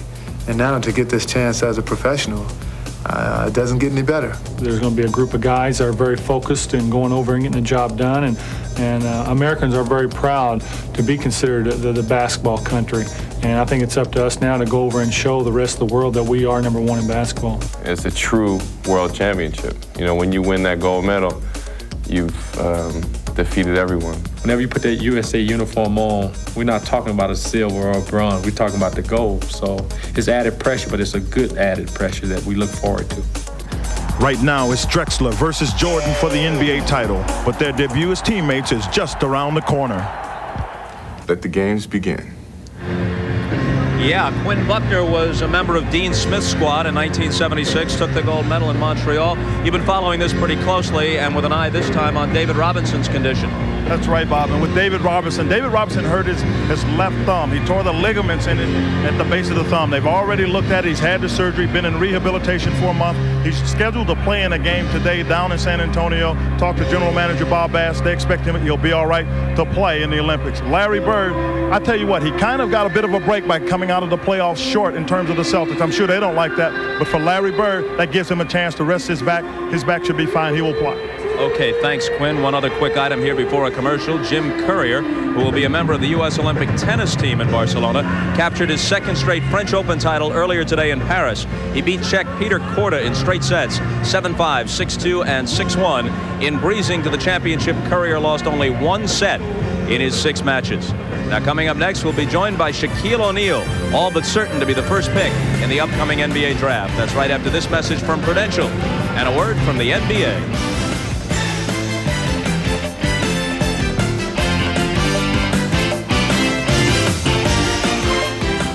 It's a busy basketball town these days. The NBA Finals and the Tournament of Americas are both being staged here in the Coliseum, and so will the NBA Draft 2 weeks from Wednesday. 3 weeks ago in New Jersey, the draft lottery was held to determine who'd get the #1 pick, and it came down to Charlotte and Orlando. In the 1992 NBA Draft goes to the Charlotte Hornets, and that means Orlando's got it. that the Orlando Magic will pick first in the 1992 NBA Draft. Well, you saw Pat Williams, who runs the Orlando Magic, and how excited he was to have a crack at Shaquille O'Neal. The question still is, how good a shot does he have at signing you? Well, Orlando is a beautiful city, and me, my agent, and my family plan to go to Orlando around the 17th or the 18th of June. And I'm going to weigh, all my options, and I'm just going to do what's best. How much dough will it take? I don't know, $25 a game, I don't know. Well, you're willing to play on a per-game basis. That's nice, kind of a CYO league sort of thing. What have you been doing? Have you been able to stay in shape? I understand you've been working with Magic. You staying in shape? Right. When I was in LA about 3 weeks ago, I was working out with Magic, and then I left LA and I went home, and I was just playing, running, riding my bike, trying to keep my wind up. Let's talk about the Olympic team. How did you feel when you heard that you did not make the Olympic team? I was kind of disappointed at first, but however, Christian Laettner, he's a great player, and I'm sure he'll do well. And I just want to wish Coach Daly and the Olympic team good luck. We saw you working out with Ahmad a while ago. Enough said about that. But while you decide whether or not to sign with the Magic, you're working out with Magic Johnson. What has he taught you about the game? Well, first of all, I would like to congratulate Magic Johnson and his wife Cookie on the beautiful baby that they had. And Magic, he's a great person, great guy. He's kind of like that big brother that I never had, and I learned a lot from him. What sort of impact do you think you can have right off the bat in the NBA? A lot of people are saying you'll be an immediate impact player. Well, I'm just going to come in, take my time, and work hard and try to win. Shaquille, thanks a lot for coming and joining us. Good luck to you next year. All right, Quinn. Okay, looking forward to seeing you playing in the NBA. And by the way, Magic Johnson will rejoin us somewhere along the line here during the stay in Portland. And we'll return with second half action. The Bulls leading the Blazers by 9 right after these messages from your local station. This has been the Prudential Halftime Report, brought to you by the companies of the Prudential. In a changing world, one thing remains rock solid: the Prudential. Back in Portland, as we head to the second half, the Bulls lead the Trailblazers 54-45. Ahmad is alongside Portland Trailblazer coach Rick Adelman. All right, Marv, thanks a lot. Rick, not a lot of points in the first half. That's got to concern you. I'm concerned because of our lack of ball movement. Terry Porter only has 5 shots in the first half, and the last one of the half was his. But if we don't move the ball better, right now we're playing in their hands. Their pressure bothers us, and we're having a tough time scoring. We haven't shot it well, but our ball movement has been non-existent. You've been happy with the intensity of your team so far the first half? No. I think early in the game we were okay. In the last 4 minutes of the half, we got after them defensively. We've got to pick it up at that area. That's going to take us into our offense if we do that. And if we're going to win this game, that's going to have to happen. All right, thanks a lot, Rick. Good luck to you in the second half. All right, Marv. All right, Ahmad. Well, only a coach will know. And Rick candid about the fact that he was not happy with the intensity of his ball club in the latter stage of the second quarter. It comes back to one word that he used before game 2. That's aggressiveness, and that takes place at both ends of the floor. And what more can you say? They're not doing it the way they need to get it done, and he's letting them know about it, I'm sure, at the half. All right, Chicago led by as many as 15. They have the 9-point lead at halftime. A look at the Miller Genuine Draft halftime statistics. Cliff Robinson struggling, 1 of 9. Blazers only 15 of 38, while the Bulls at 52% from the field. And look at the disparity in the assist column. Scottie Pippen with a well-balanced first half. The Bulls 18 assists, the Blazers with only 8. Blazers with only 15 field goals to show in the first half. We'll be back right after this. The Bulls and the Blazers ready to go in the third quarter of Game 3 of the best of 7. Scottie Pippen, high man for Chicago, with 14 points. Good first half for Horace Grant, 13. Michael Jordan, 6 for 10, 12 points. And Clyde Drexler leading the way with 16 for Portland. And if you are Chicago right now, you're very happy with the distribution. 10 players played in the first half for the Bulls. 3 players shared in the shot distribution. 10 shots for Jordan, 9 for Pippen, 8 for Grant. And those 3 guys, by the way, all in double figures. Only 1 player, Drexler, in double figures for the Trailblazers. Portland shot only 5 of 17 in the second quarter. Kevin Duckworth playing with 3 fouls, as is Jerome Kersey. Jerome Kersey had an invisible first half. 0 for 2 from the field, and got himself in early foul trouble. Well, these first couple of minutes now are going to be very important for both of these teams. This is a very hot building. The temperature inside is very high. A fatigue factor, concentration factor, as Cartwright eventually knocks down the shot. But the concentration factor coming out of the locker room, it's very humid, very warm, and a tendency here to kind of fade out of it by players that don't really focus in. Pippen got a piece of it. It is unusually warm here, although not the case in the card is back by the dressing room where you can feel the air conditioning. Blazers turn it over. So it's Chicago ball. They open up with Cartwright, Pippen, and Grant on the front line. Paxson and Jordan in the backcourt. That's the 9th turnover for the Portland Trailblazers. They had 9 turnovers altogether in Game 2, counting regulation and overtime. Cartwright rebounded by Jordan, and he was fouled. Buck Williams and Jerome Kersey converging. Williams called for his 3rd, and again, Michael Jordan comes up hobbling. Well, earlier in the game, he had stepped on Buck Williams' ankle, and now here as he fights for the offensive rebound, again coming down, and those players on the other team just keep sticking their feet underneath Michael when he goes up. Minute and a half gone by in the 3rd. Grant from Cartwright, and Duckworth off the board. Here's Porter leading Drexler.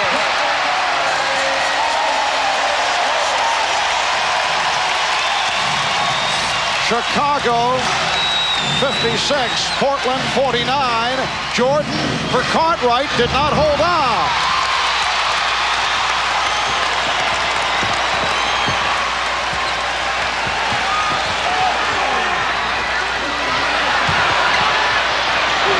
Buck Williams. Scottie Pippen with his 8th rebound. The Bulls have led by as many as 15.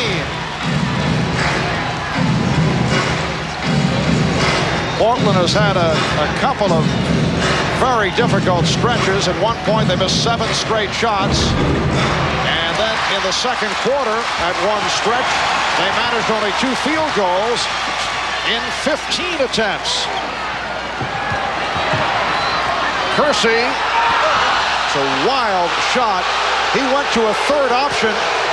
He felt he was fouled. You can hear the reaction from the crowd. Jerome Kersey just trying to find any way to score points to get himself going in the offensive end of the floor for Portland. And Grant called for the travel. A few moments ago for Portland, the eye contact. Porter knows that Drexler's streaking down the other end of the floor. Then it's a matter of laying it up there, and Clyde's going to get it for you.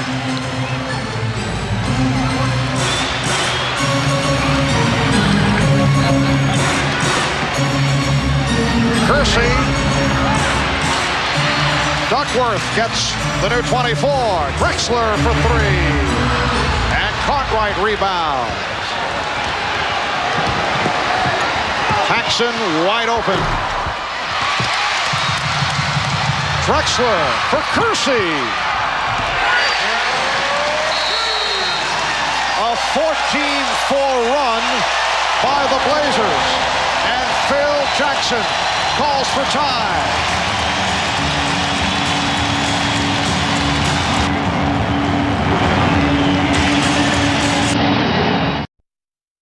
Taking place yesterday.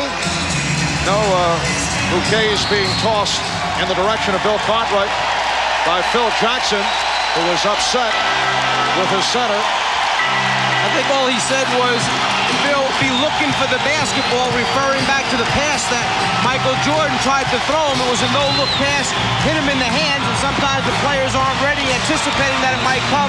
Bill just trying to remind Big Bill, be a receiver, look for it. Well, the Bulls have hit only 1 of 6 from the floor here in the third quarter. Blazers on a 14-4 run. Michael Jordan is 7 of 11. He has 14. Chicago leads by 7. Well, 4 minutes had gone by in this quarter. Jordan had taken no shots, so that's got to get going. Clyde Drexler with 20 points on 8 of 11 shooting. It's a 5-point Chicago lead. They have led by as many as 15.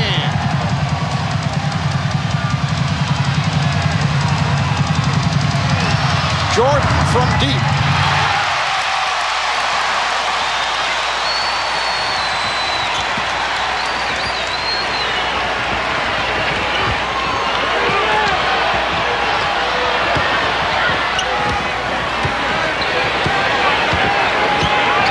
Shot clock at 6. Drexler hits the floor hard, but he's all right. Foul committed by Pippen. That's his second.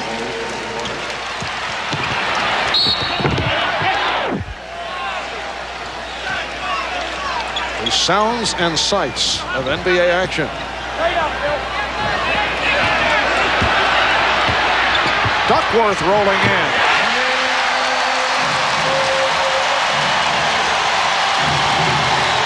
The Blazers within 3.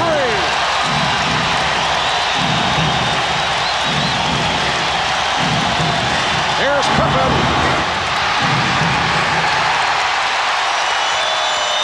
Chicago, 2 of 8 from the field here in the third, while the Blazers are coming on. Drexler had it knocked away, but he touched it last. Well, the fans thought that it was the reaching by Pippen that knocked it away. The officials thought it was the pullback dribble reverse right there by Drexler that lost the ball. Last contact, Clyde Drexler.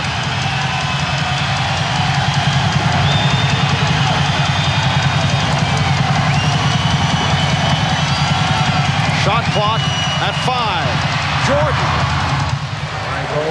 Michael Jordan going right at Buck Williams, who tried to provide the help. Well, Michael Jordan's averaged 5 free throws a game to steal by Chicago. Pippen leading the break. But lost possession. I was saying Michael Jordan's averaging 5 free throws a game. At halftime, he had no free throw attempts. It's when he takes it to the basket that he gets the opportunities. And a technical foul called on Phil Jackson. Had some words in the direction of Bill Oakes, who hit him at the tee. Going into the games, coaches know what crews are working the games and what you can get away with and not get away with different people on the floor. Earlier in the game, we have referred to the fact that Rick Adelman told Jerome Kersey, settle down, knowing that there are a couple of officials in this crew that have a reputation for giving some quick technical fouls. So you try and make your players aware of it. The complaint is right there. Who did the basketball go off of? Was it off of Pippen? Was it off of Kersey? Was it a foul? No foul. Phil trying to wonder what's going on. The technical is being called by Billy Oakes, saying he is out of the coaching box. He had crossed over the 28-foot line. The Trailblazers turning it around off a 19-8 run that carries back to the second quarter. They are down by only 4.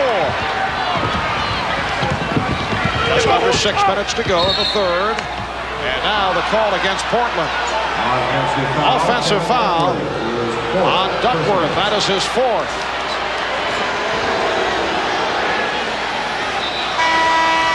And Cliff Robinson will check back in. Kevin Duckworth sitting down. 9 points for Duckworth. Paxson handling against Porter. Pippen played by Kersey. Cartwright over Robinson. Rebounded by Williams. Robinson to the open floor. Try to give it back. Recovered by Drexler.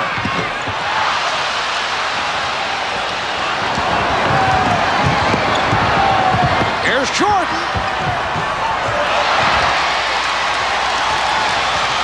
Wide open basketball. Porter puts the move on. Offensive foul.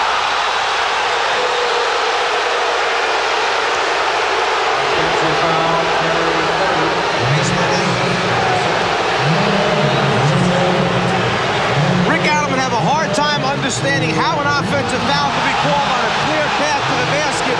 He turns the corner, Porter. Now as he starts to go up, Mike Mathis feels that Porter jumps into Mike Mathis, the official who made the call on the baseline, felt that Porter jumped into the defensive player, initiating the contact. Here's Pippen. Scottie Pippen getting excellent position. Extends to a 62-56 Chicago lead. Just under 5 minutes remaining in the third. Drexler hitting the bottom of the net, but it's rescued by Porter. Here's Kersey. Yes. Only his second field goal. Jerome Kersey has come a long way with the outside shot, although we have not seen it this series. Jerome Kersey, throughout the summer, took 500 jump shots a day, and the improvement did show up. Michael Jordan with 18 points. The Bulls lead 64-58. It's something that if you work at it, you're going to get better at it. Get your techniques down, then go out and do it and spend a lot of time at it. A small forward in the NBA, the 3 spot as they call it, needs to have the perimeter game to complement the other parts of it. Robinson passing up the shots. He's only 1 for 9. Drexler to the scoop.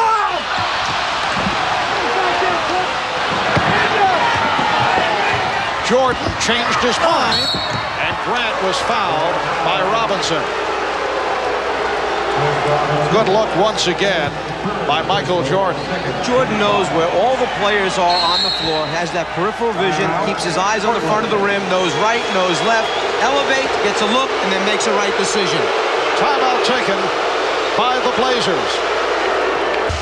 Closing minutes of game, some of it triggered by Phil Jackson's statement when he referred to the Blazers earlier this season regarding their self-destruction tendencies, which led to this cartoon in today's Portland Oregonian, a NBA Finals IQ test. Answer the following question. Test your NBA IQ. Which game 2 play is the dumb play? The clutch jumper by Duckworth. The overtime 3-pointer by Terry Porter, Danny Ainge, slashing drive, or D, was it Michael Jordan's momentum swinging technical in the 4th quarter? So they are certainly striking back here in Portland. How much time do I have to answer that question?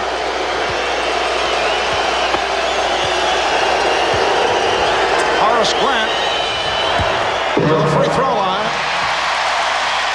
3:36 remaining 3rd quarter, and the Bulls by 6. It's the first time I've quieted you down in 2 seasons. Czar, take as much time as you need.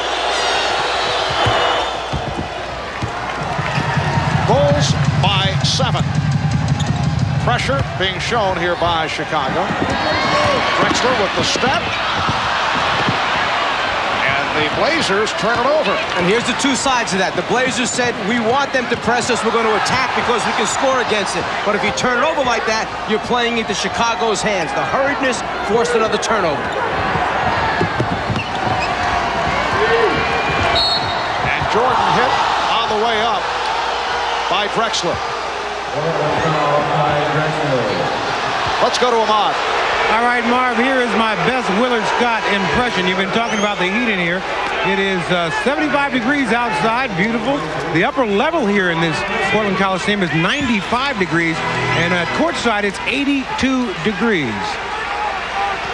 Yes, we are feeling it. It is sizzling here at the Memorial Coliseum. That was a non-shooting foul called on Drexler. Grant got the position. And he's given the Bulls a 67-58 lead. Well, the double team came quickly to try and help Ainge out by Portland, but then Chicago had their patterns down, their roots down, went to their right spots. It worked. Very compassionate move by the official, Bill Oakes. After Ainge lost it out of bounds, he kicked at the ball. It lands in the stands. That normally would be a technical foul. Phil Jackson looking for the tee. Watch this now. Well, Oakes said, okay, I understand. And Phil was upset that a technical was not called. Technical or a delay of game called. One of the two is what Phil Jackson wanted. Ainge told Billy Oakes, look, I was just trying to flip it up to you with my foot. I got a little carried away, a little too much energy right now. Jordan rebounded by Williams.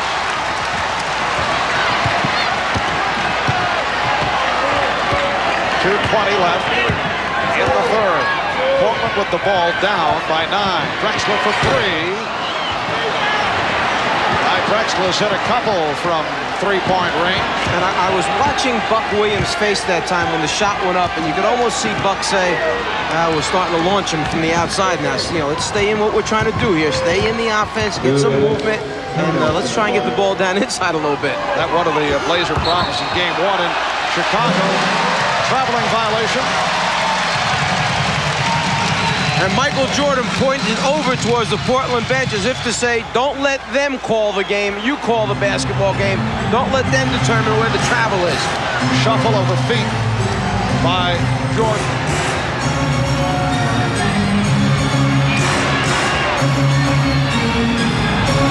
Robinson setting the picks, and Grant switches off to Drexler.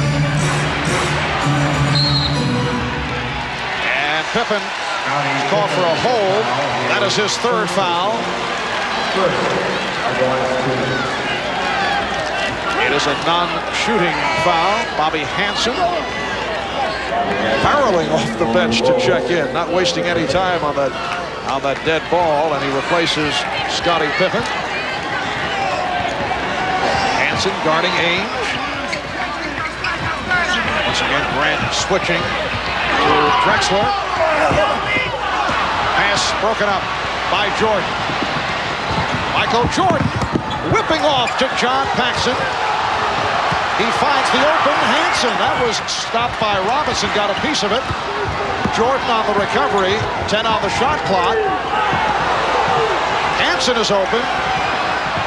Yes, another 3 for Bobby Hansen. He did it in the third quarter in Chicago on Friday. Think about that. You come off the bench, and all of a sudden, Michael Jordan throws you the basketball the first time and says, quick, shoot it, you're wide open. So you miss that one, but then Jordan comes back up with the rebound. They wind up swinging it around, and now they say, go ahead, now shoot a 3. You're not even warmed up yet, and then you knock it out.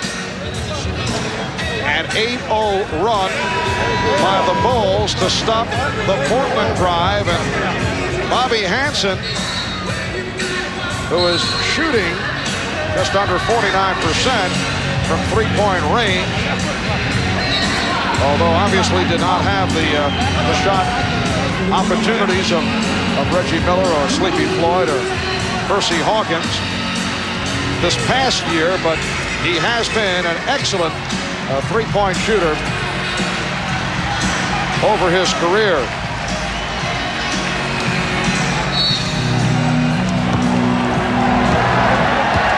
Just under 1 minute remaining in the third.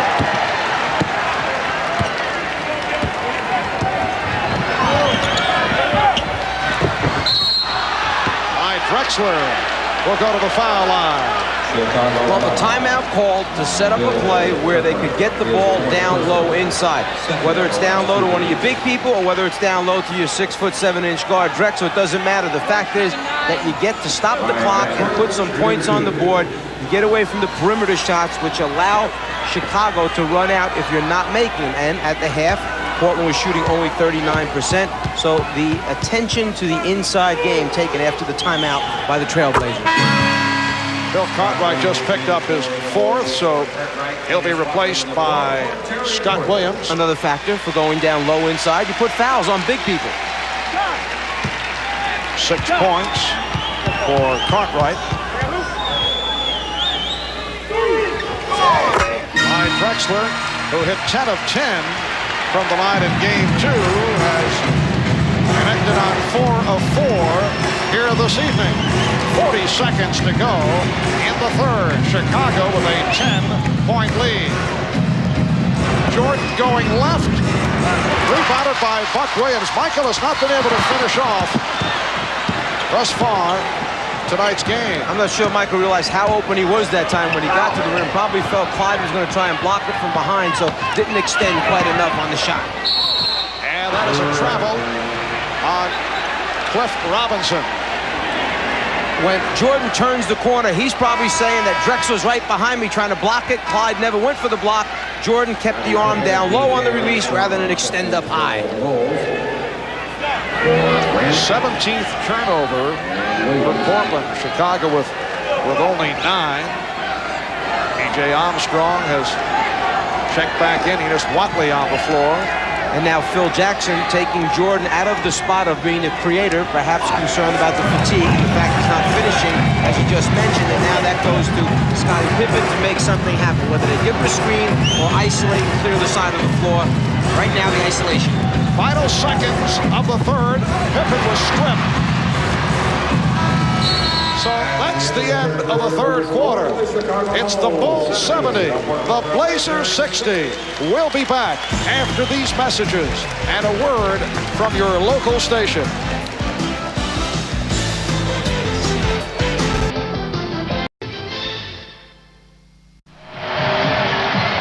Well, this capacity crowd once again urging on the Trailblazers here in Portland. The 84th Portland Rose Festival is underway. Our production staff is so thematic. 500,000 lighting the streets yesterday to watch the floral parade, the start of 25 days of entertainment and activities in the Portland area. 4th quarter is underway as Armstrong starts up against Watley. Armstrong and Hansen in the backcourt. Scott Williams with a pretty backdoor feed for Pippen. One of the pressure releases. If you overplay and deny the entry passes to the wings, they'll flash a post man, hit him, and then run backdoor cuts, Chicago. Watley got bottled up. Last touch by Hansen. Michael Jordan opening up on the bench, getting a respite. A very low-scoring 3rd quarter. Chicago with 16 points. Portland with 15.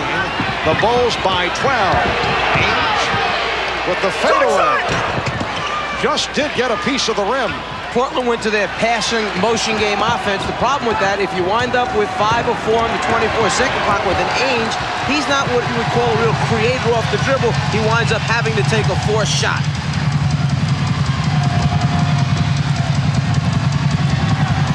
Shot clock at 5. Pippen rebounded by Duckworth. Kevin Duckworth back on the floor playing with 4 fouls. And Watley turned it over again. Here's Armstrong. There you go. And Rick Adelman is very upset. Enos Watley has had trouble both times into the front court. Yeah, but how do you know your teammate's going to run up behind you and kick the ball out of your hands? We'll be right back. Game 4 of the NBA Finals, Wednesday night on NBC. Ford Trucks, the best never rests. People used to go out on Saturday night and leave their truck at home. Times have changed. Our 92 full-size pickup is still built Ford tough, but we designed it to be more stylish outside, more comfortable inside. Now, if anything gets left at home, it'll probably be their car. More people are driving the best-built, best-selling American trucks than ever before.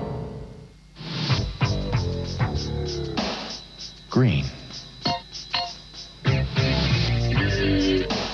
Who wouldn't envy green? Such a versatile color. Summer, winter, indoors or out, green's a natural. And nobody does green like Dockers. Presents Genuine Moments. Tonight's Miller Genuine Draft Genuine Moment takes us back 2 years ago to the 1990 NBA Finals. Game 2, Detroit lost home court advantage, then had to travel to Portland for 3 straight games. Detroit not only regained home court advantage, but they won 3 straight and their second consecutive title. In recognition of this memorable moment, Miller Genuine Draft will donate $1,000 to the Thurgood Marshall Scholarship Fund. That man, Rick Adelman, very apprehensive about the same occurring here against Portland with 3 straight at the Memorial Coliseum in Portland after getting the split in Chicago. Cliff Robinson had that shot rejected. He is now 1 for 10. And Rick Adelman had mentioned to us prior to the game again that he thought the 2-3-2 format of the playoffs really favored the team that has the 4 games. But now it was 1-1. He said, look, bottom line, you have to win 4 to win the championship. No matter where you do it, just go out and do it. Play the game. Scott Williams with the shot clock running down. But I don't think Rick wants to make too big a deal out of that point because that would not exactly be proper motivation for his ball club. No, some things you just move on, move past because you know you can't do a whole lot about it. That's just the way it is. Chicago has a 14-point lead. 2 minutes gone by in the 4th quarter. We'll see this, the tip. The steal by Robinson. Pippen was waiting on the sideline for Cartwright to throw the outlet pass. Bill just couldn't clear it, started to lose his balance and figured rather than go down and be called for the travel, he'll take a shot at trying to kick it out. The travel would have been better. It wouldn't have been an easy score. It's the type of play that could turn things around, and there's an offensive foul. It's on Pippen. That's number 4, charged to Pippen. The offensive foul is called with the elbow as Pippen's going down. Kersey gets in his way, takes away the ability of Pippen to screen down. Pippen gets a little frustrated. As you see, he goes off the floor, frustrated again with Eddie Rush. Outstanding game for Pippen, though. Sitting down after picking up his 4, while Jerome Kersey has struggled. That matchup has been all Scottie Pippen. Duckworth, played by Cartwright, who has 4. Make it number 5. This is the toughest call to me in defending the post. When are you allowed to bump back when the big offensive player is trying to move you back in towards the basket? One guy bumps with his shoulder, the other responds with his chest. One bumps with his shoulder, the other responds with the chest. Tough call. Here they go again. This time Duckworth able to convert off the fake. The Bulls lead 74-64. Those calls are the ones that you have to rely on the judgment and experience of the official. Kersey with the steal, and Mike Mathis with a tripping call. It's on Cartwright, so he's fouled out.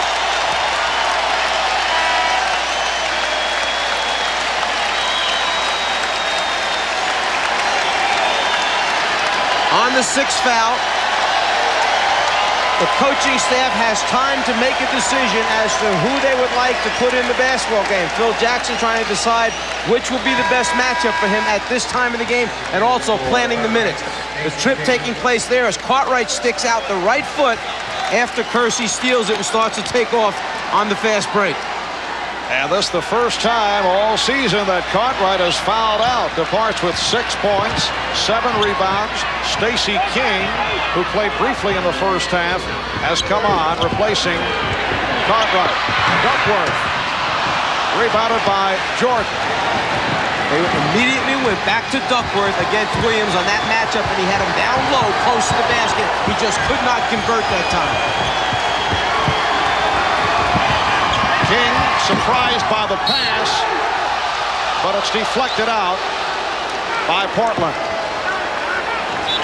For Chicago, you have a tough unit on the floor as far as point productivity and cohesiveness. You got Hansen, who is now on his way out with Pippen coming back in. I think Phil Jackson saw the same thing. Too many parts that normally aren't in there at critical times together, having to perform.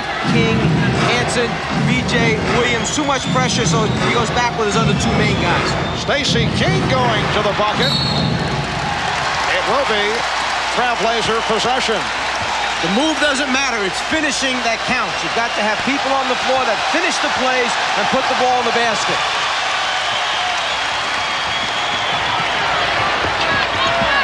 Kersey, played by Pippen.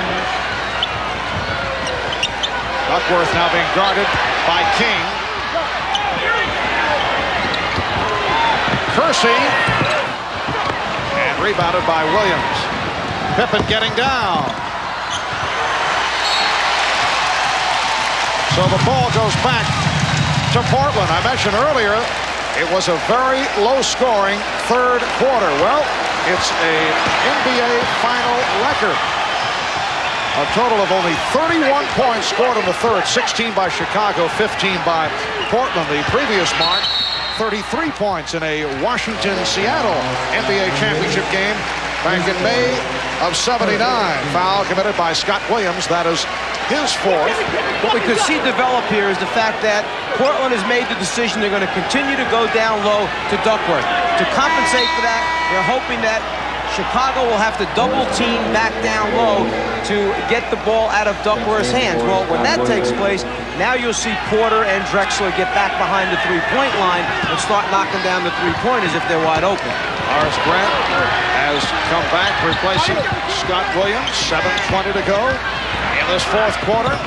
Here's Duckworth, blocked by Grant. Horace Grant had 5 blocked shots in game 2 on Friday. That's his second tonight. This is the exact same rotation that Grant just did not quite get to at the end of game 2 when Duckworth knocked out that jumper to tie it in regulation time. This time he anticipated a little bit better, was a little bit closer, was able to get there. Now Kersey operating against Grant, goes right at him. And will go to the line. Best way to go against shot blockers is take the ball and take it in their face. Don't leave that space or distance so that they can elevate and block it. Take it right up into their nose. Close down the amount of distance between the two bodies. Hope to draw the contact. 4 fouls apiece on Grant, Pippen, and Scott Williams. Bill Cartwright has already fouled out. Foul rundown for the Blazers. Duckworth is playing with 4. 3 apiece on Kersey, Buck Williams, Drexler, and Robinson. So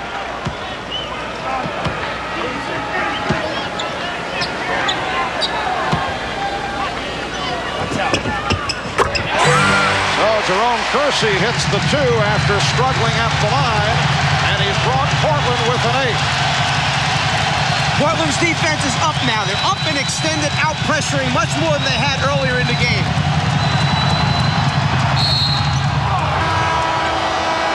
Outside official, Bill Oakes with the call. Timeout has been taken. Foul was called on Scott Williams. That last foul was charged to Buck Williams, not Scott Williams. So Buck Williams has collected his 4th as you check out the foul difficulty. 4 apiece on Duckworth and Buck Williams. Bill Cartwright has fouled out at 4 on Pippen, 4 on Grant, and 4 on Scott Williams. And a lot of pressure has been placed on Stacey King. They're using him right now to use up time on the clock, to take fouls when necessary, to fight off the assault by Duckworth down low against the basket, because what Phil Jackson wants to do is finish up the game with the front line of Williams, Grant, and Pippen. He's got to buy time to get to that point where he can ride those guys out. B.J. Armstrong, an 81% free throw shooter, making his first appearance at the line in this series. That was a very big drive by B.J. Armstrong with the score down to 8, the crowd in it. Rather than take a jumper, he took it to the basket, tried to stop the momentum by picking up points at the foul line. And the Bulls are only 11 for 21 at the free throw line. That has hurt. Blazers battling back. They're down by only 8. 6:40 remaining. in the fourth quarter. Chicago is led by as many as 15. Here's Drexler with a bad shot. And King gets to it. Armstrong. He had Jordan in front of him, took his eye off the ball and turned it over. That's exactly what happened, because Michael Jordan was streaking down the right side, and BJ, anticipating the fact that he could lay it off to him on the bounce pass, took his eye off it. The quick outlet pass right about here is where he knows Michael's coming. There's where he lifts it because he wanted to pass. And now Phil Jackson sends John Paxson right to the table. Clyde Drexler has missed his last 5 shots. Got off quickly. Overall, he's 8 for 16. And Stacey King gets to the rebound. Stacey King doing some nice little things out there while he's on the floor, trying to buy this time. He comes up with a couple big rebounds, nice outlet pass, the small things.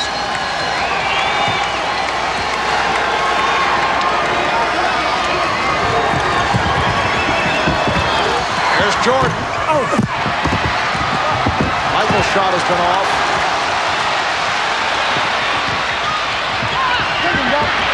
Duckworth, triple team, pops it out. Porter for 3. And a loose ball foul called on Duckworth. And that was one of those 3-point opportunities that we talked about. If Duckworth could get the double team and could kick it out, you'd have either Porter or Drexler spotting up. Terry Porter just didn't knock that one out. That number 5 on Duckworth. Coming in from behind the backboard, he tries to throw King out of there to go to the basketball, but King did a very good job of maintaining body contact. Pippen got the step. The Blazers have missed their last 6 field goal attempts. Drexler to the crossover and was fouled. Foul committed by Jordan. That is his first. And that is greeted by the sardonic roar of appreciation. I was just going to ask you, did the crowd think he had 4 or 5 fouls on him? But no, a very, very basketball smart crowd here in Portland. These people appreciate the game. They know the game. And in fact, they appreciate the play of the visiting team as well as the home team throughout the entire season. I would say they are the most compassionate crowd, because in the introduction of the lineups, they applaud the visitors. Very kind. 24 for Drexler. Bulls with a 6-point lead. 5 minutes remaining in the fourth. Here's Jordan. Michael Jordan with 20. And he's given his club a 76-68 advantage. And that time Michael knew he had turned the corner and made the strong extension and the layup. Duckworth. And Mike Mathis says Chicago ball. A little bit different from the first half when Jordan turned the corner and short-armed the layup attempt after he passed Drexler. This time he turns the corner on Buck, and now the concentration and explosion, and there's the strong extension for the 2. Phil Jackson calling for a timeout. 4:44 remaining in the fourth. Portland, Chicago with an 8-point lead as we wind down in the fourth quarter. In some ways, players are more comfortable on the road as opposed to playing at home, a point that John Paxson made to us last night. Oh, there's so many distractions when you're home. You hit it right on the head. Where you have family coming in, there's tickets to worry about. When you're on the road, you're all in the same place. You're together. We'll meet tomorrow, all together. We'll watch the film, and it's always been good for us. We've always responded real well when we've been out on the road and able to concentrate. So yeah, there are definite disadvantages, even though the ones people don't generally see, to being at home. When you're at home, what happens is your family, your friends, your well-wishers, your supporters, sometimes they don't realize they do more harm than good because they occupy so much of your time. They don't give you a chance to have that peace. And Scottie Pippen cannot get the ball inbounds, so quickly calls for the timeout rather than have the turnover take place. Phil Jackson telling his players, you must come back to the basketball. Don't just leave Scottie standing there out of bounds with no outlets. Back to the road story for Chicago. They are an excellent ball club, a team that won 67 games during the regular season, and they had the best road record in the league at 31-10. And you can see since 1990 on the road, clubs like Chicago and Portland have done exceptionally well. But you're talking about the two best teams in the league. And those other teams, by the way, happen to be a couple teams, Lakers and Pistons, that won a couple world championships. And Detroit, unusual, they fared so well on the road and did not have as an effective a home season as they normally do. And we just saw after the timeout, we saw Jackson talking to Grant in the timeout. Grant was the outlet pass to get the ball inbounds. Michael Jordan. Rebound, Stacey King. King with the box out.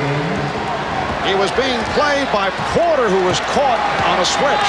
Porter was supposed to rotate down from out high and try to cut off King. He never quite got there in time, could not get inside the big body of King. Same situation as Friday night in Chicago.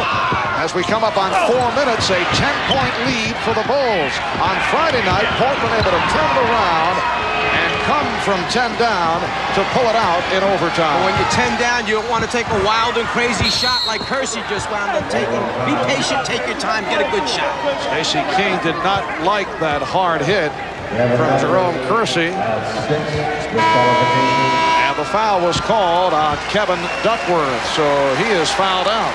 Sometimes when you're frustrated as a player, you're not getting your shots to go down, you're trying to find a way to score, you get out of what you need to do to try and get back in the basketball game with 4 minutes remaining and a 10-point score. This Portland team knows, they did it the other night, that they can still win a basketball game, but you have to get high percentage shots, good shots at the basket. And Danny Ainge, the man who helped rescue the Trailblazers in Game 2, has checked in. Stacey King, a 75% free throw shooter. And you now have 3 3-point shooters on the floor for the Portland Trailblazers. So if Chicago decides to go back and double down low with some ball movement, you have a chance to pick up some extra points with 3-point shots if that's the way you want to go. Stacey King coming on for Bill Cartwright, who had fouled out, has done a nice job. Chicago and Portland each have 3 timeouts remaining. They've used their 20s. Ainge for 3. And he was open. Rebound comes to Kersey. The Bulls by 10 with 3.5 remaining in the 4th. Game 3 of the best of 7. The series tied at 1. Game 4 here in Portland on Wednesday. We'll have it for you on NBC starting at 9 Eastern Time, 6 o'clock on the Pacific Coast. And Stacey King, who is a strong post-up player, able to hit his 3rd field goal. He has 8 points. You let Stacey King get that low on the right block, and a steal by Paxson as he stepped up in the passing lane. John Paxson with the steal, providing a 14-point Chicago lead, and Rick Adelman takes a timeout. Shooting the passing lane, normally associated with Pippen or Jordan. This time it happens to be John Paxson who makes the big defensive play for the Chicago Bulls. The Bulls with a 10-2 run. Place Stacey King, but happenstance has it that the ball winds up going into King, who makes his nice low post move. If you let him to the middle with his left hand and this close to the rim, he's going to produce.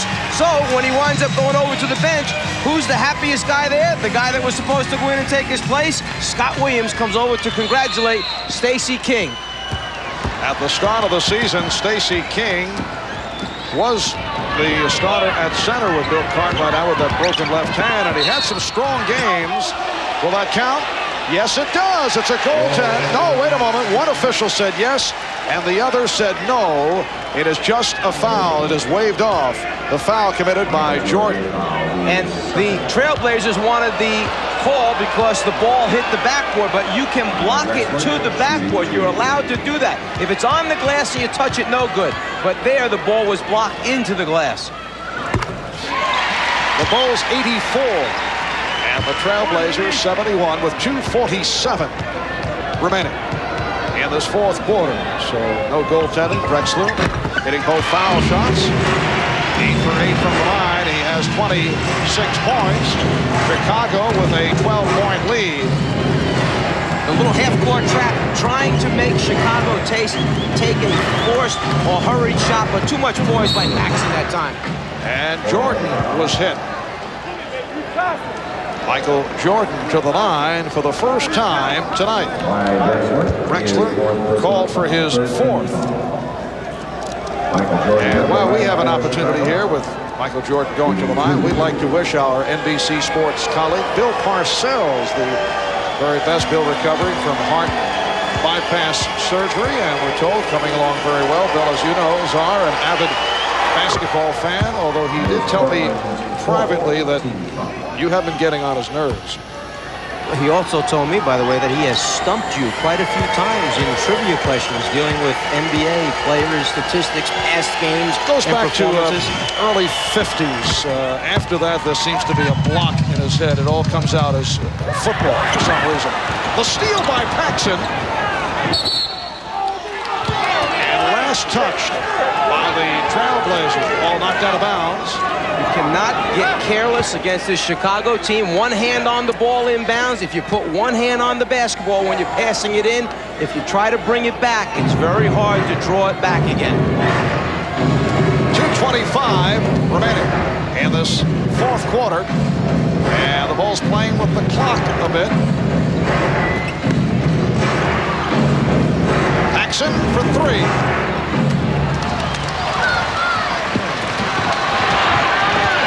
Porter. Here's Danny Ainge for three. Drexler. And Drexler will go to the line. Now committed by Jordan. That is his third. That little conversation there between Jordan and Buck Williams goes back to the last time down the floor for Chicago when Jordan penetrated to the basket and passed off. While he was in the air, Buck gave him a nice little shot. A little message reminding him, don't come down here driving the lane trying to get in my territory. Here's the penetration on the pass off. After it, bang, right there. Michael didn't appreciate that one too much. Mike, you look back to what took place Friday night in Chicago with Portland coming from 10 down. Unbelievably, they scored on 16 of their last 17 possessions. Tex Winter, the assistant coach for the Chicago Bulls, charts possessions for the other team, and that is obviously a very, very high statistic. Shot clock at 5. Down to 3. Here's Jordan. Kersey thought he had to move on the open floor, but Paxson got back. Excellent job of transition defense by Chicago. Drexler. So the Bulls now lead 86-76 with a minute 24 remaining. And the fourth quarter, Clyde Drexler has 30. He is the high man. And once again, they spread it out.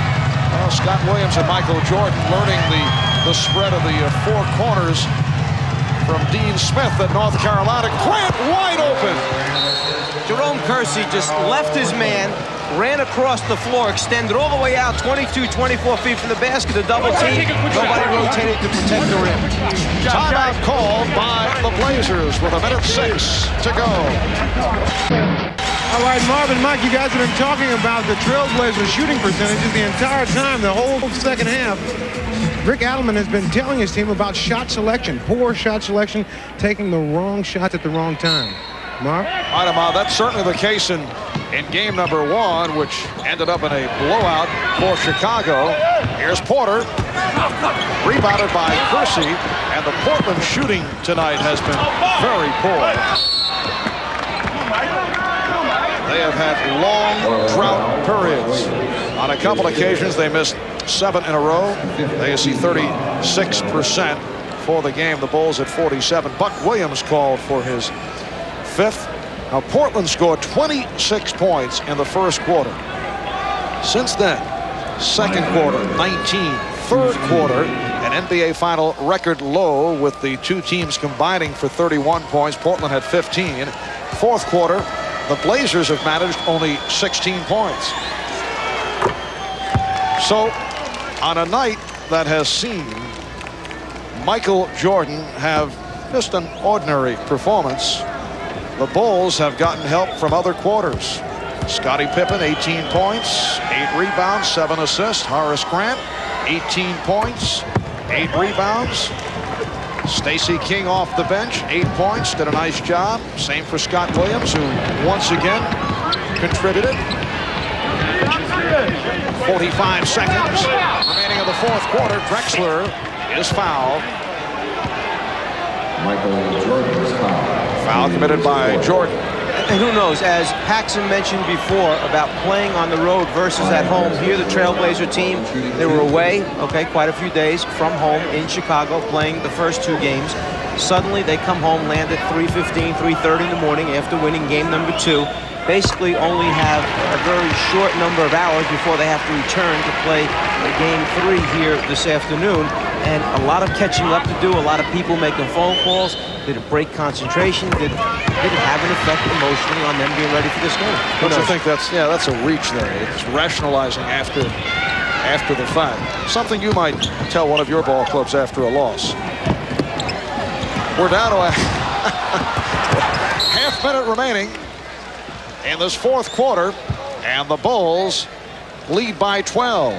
I'm glad to know you got a little chuckle out of, yes, you know. And Pippen will throw in. So many things are said after games are lost. Jordan. What it comes down to is Chicago severely outplayed Portland tonight. And they now lead 92-78. Ainge. And put home by Kersey. So the Bulls lead by 12. It'll go back to Portland. Crowd enjoyed that turnover.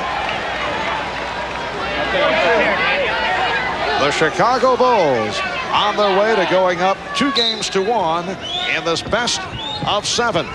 With game number 4 Wednesday night here in Portland. Rebounded by Buck Williams. Ainge. 92-82. 7 seconds remaining.